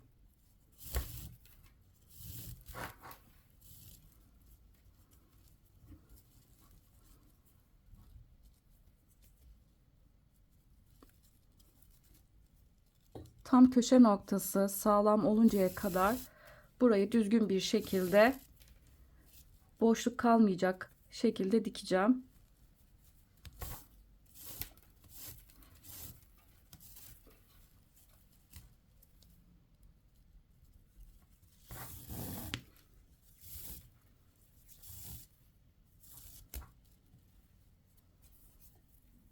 Köşeyi diktim. Şimdi onun yanındaki boşluk ve onun karşısındaki sık iğnenin içinden iğnemi çıktım. Köşeyi bu şekilde birleştirmiş oldum. Şimdi burası kolay. Hemen yanındaki boşluk ve bir karşısındaki denk gelen boşluğa battım.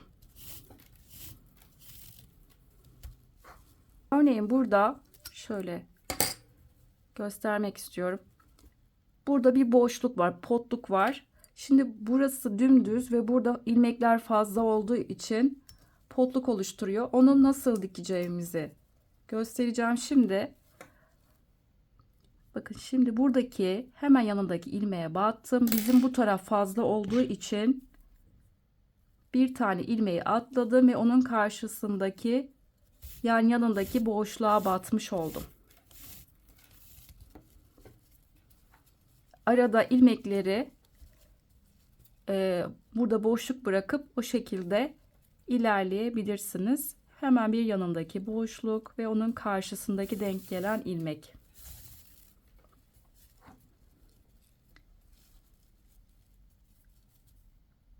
Bakın örneğin buradaki yanındaki boşluğa battım. Aynı ilmeği kullanacaksanız hemen tam onun, bakın buradaki biz en son buraya batmıştık. Yine aynı boşluğu da dikip kullanabilirsiniz. Yani önemli olan burada düzgün bir şekilde tabanın dikişini yapmak.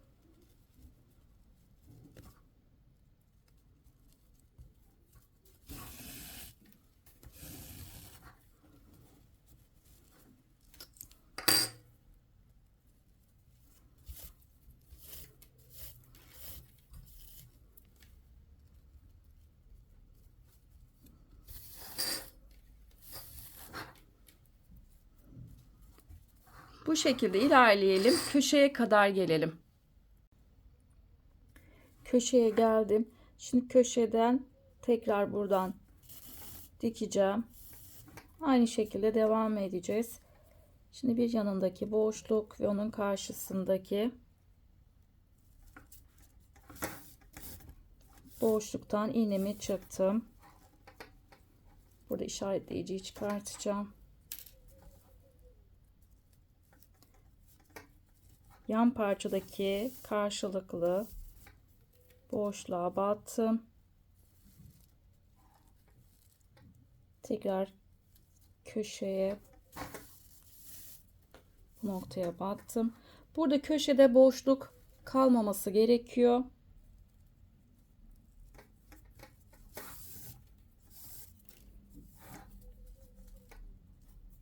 Boşluk kalmadan düzgün bir şekilde burada dikişimizi yapacağız.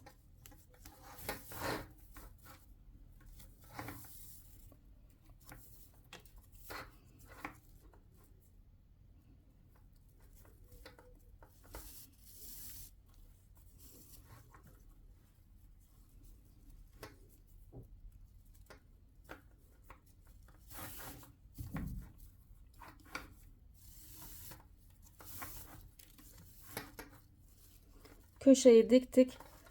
Aynı diğer tarafları da burada yaptığımız gibi dikişimizi yapalım ve sonuna kadar dikip tabanımızı bitirelim.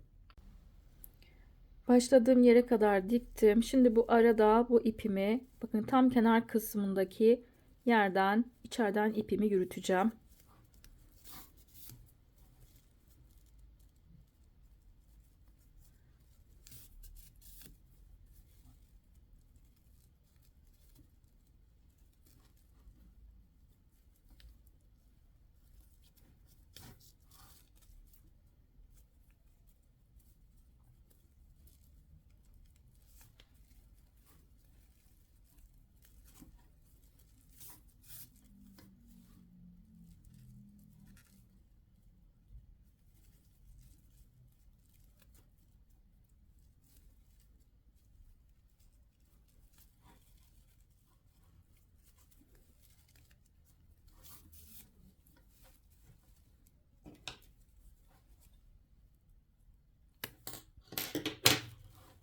Tabanı bitirdik. Şimdi çantanın kulpunu dikeceğiz.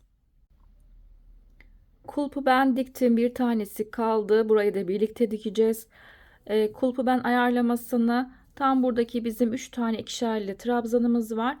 Buranın tam orta noktasına denk getirdim. Ortaladım. Şimdi burada ip bırakmıştık kulpun ucunda. İğneyi taktım. Burada biz kare bir şekilde kulpumuzu dikeceğiz. Birazcık bakın şurada bir alt bir sıra burada bizim trabzan var. Buraya kadar getiriyorum. Şimdi tam kenar noktasına battım. Şimdi trabzanın dibindeki boşluğa buraya battım. Model bozulmadan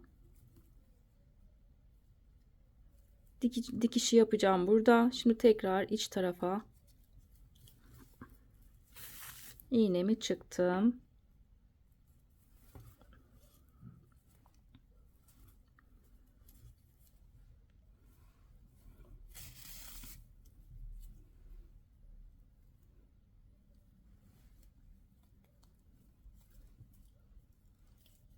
Çantanın düz tarafında model bozulmadan dikişimi yapmaya çalışıyorum. Hemen bir yanındaki boşluk.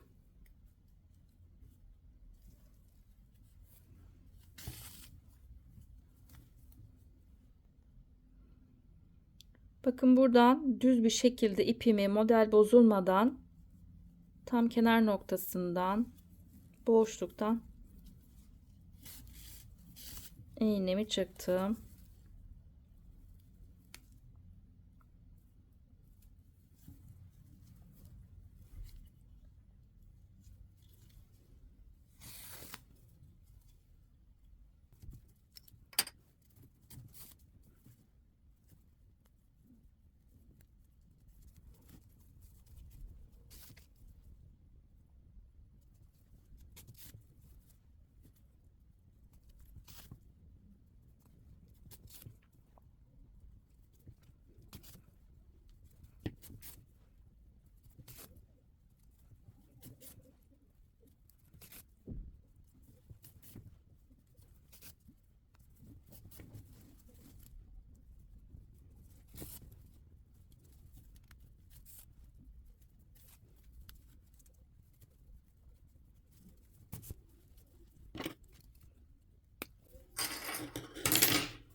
Kulpumuzu bu şekilde dikmiş olduk.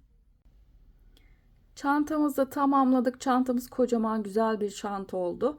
Yazın plajda kullanmak için ideal büyüklükte. Büyük çanta severler içinse gerçekten çok güzel bir model diye düşünüyorum.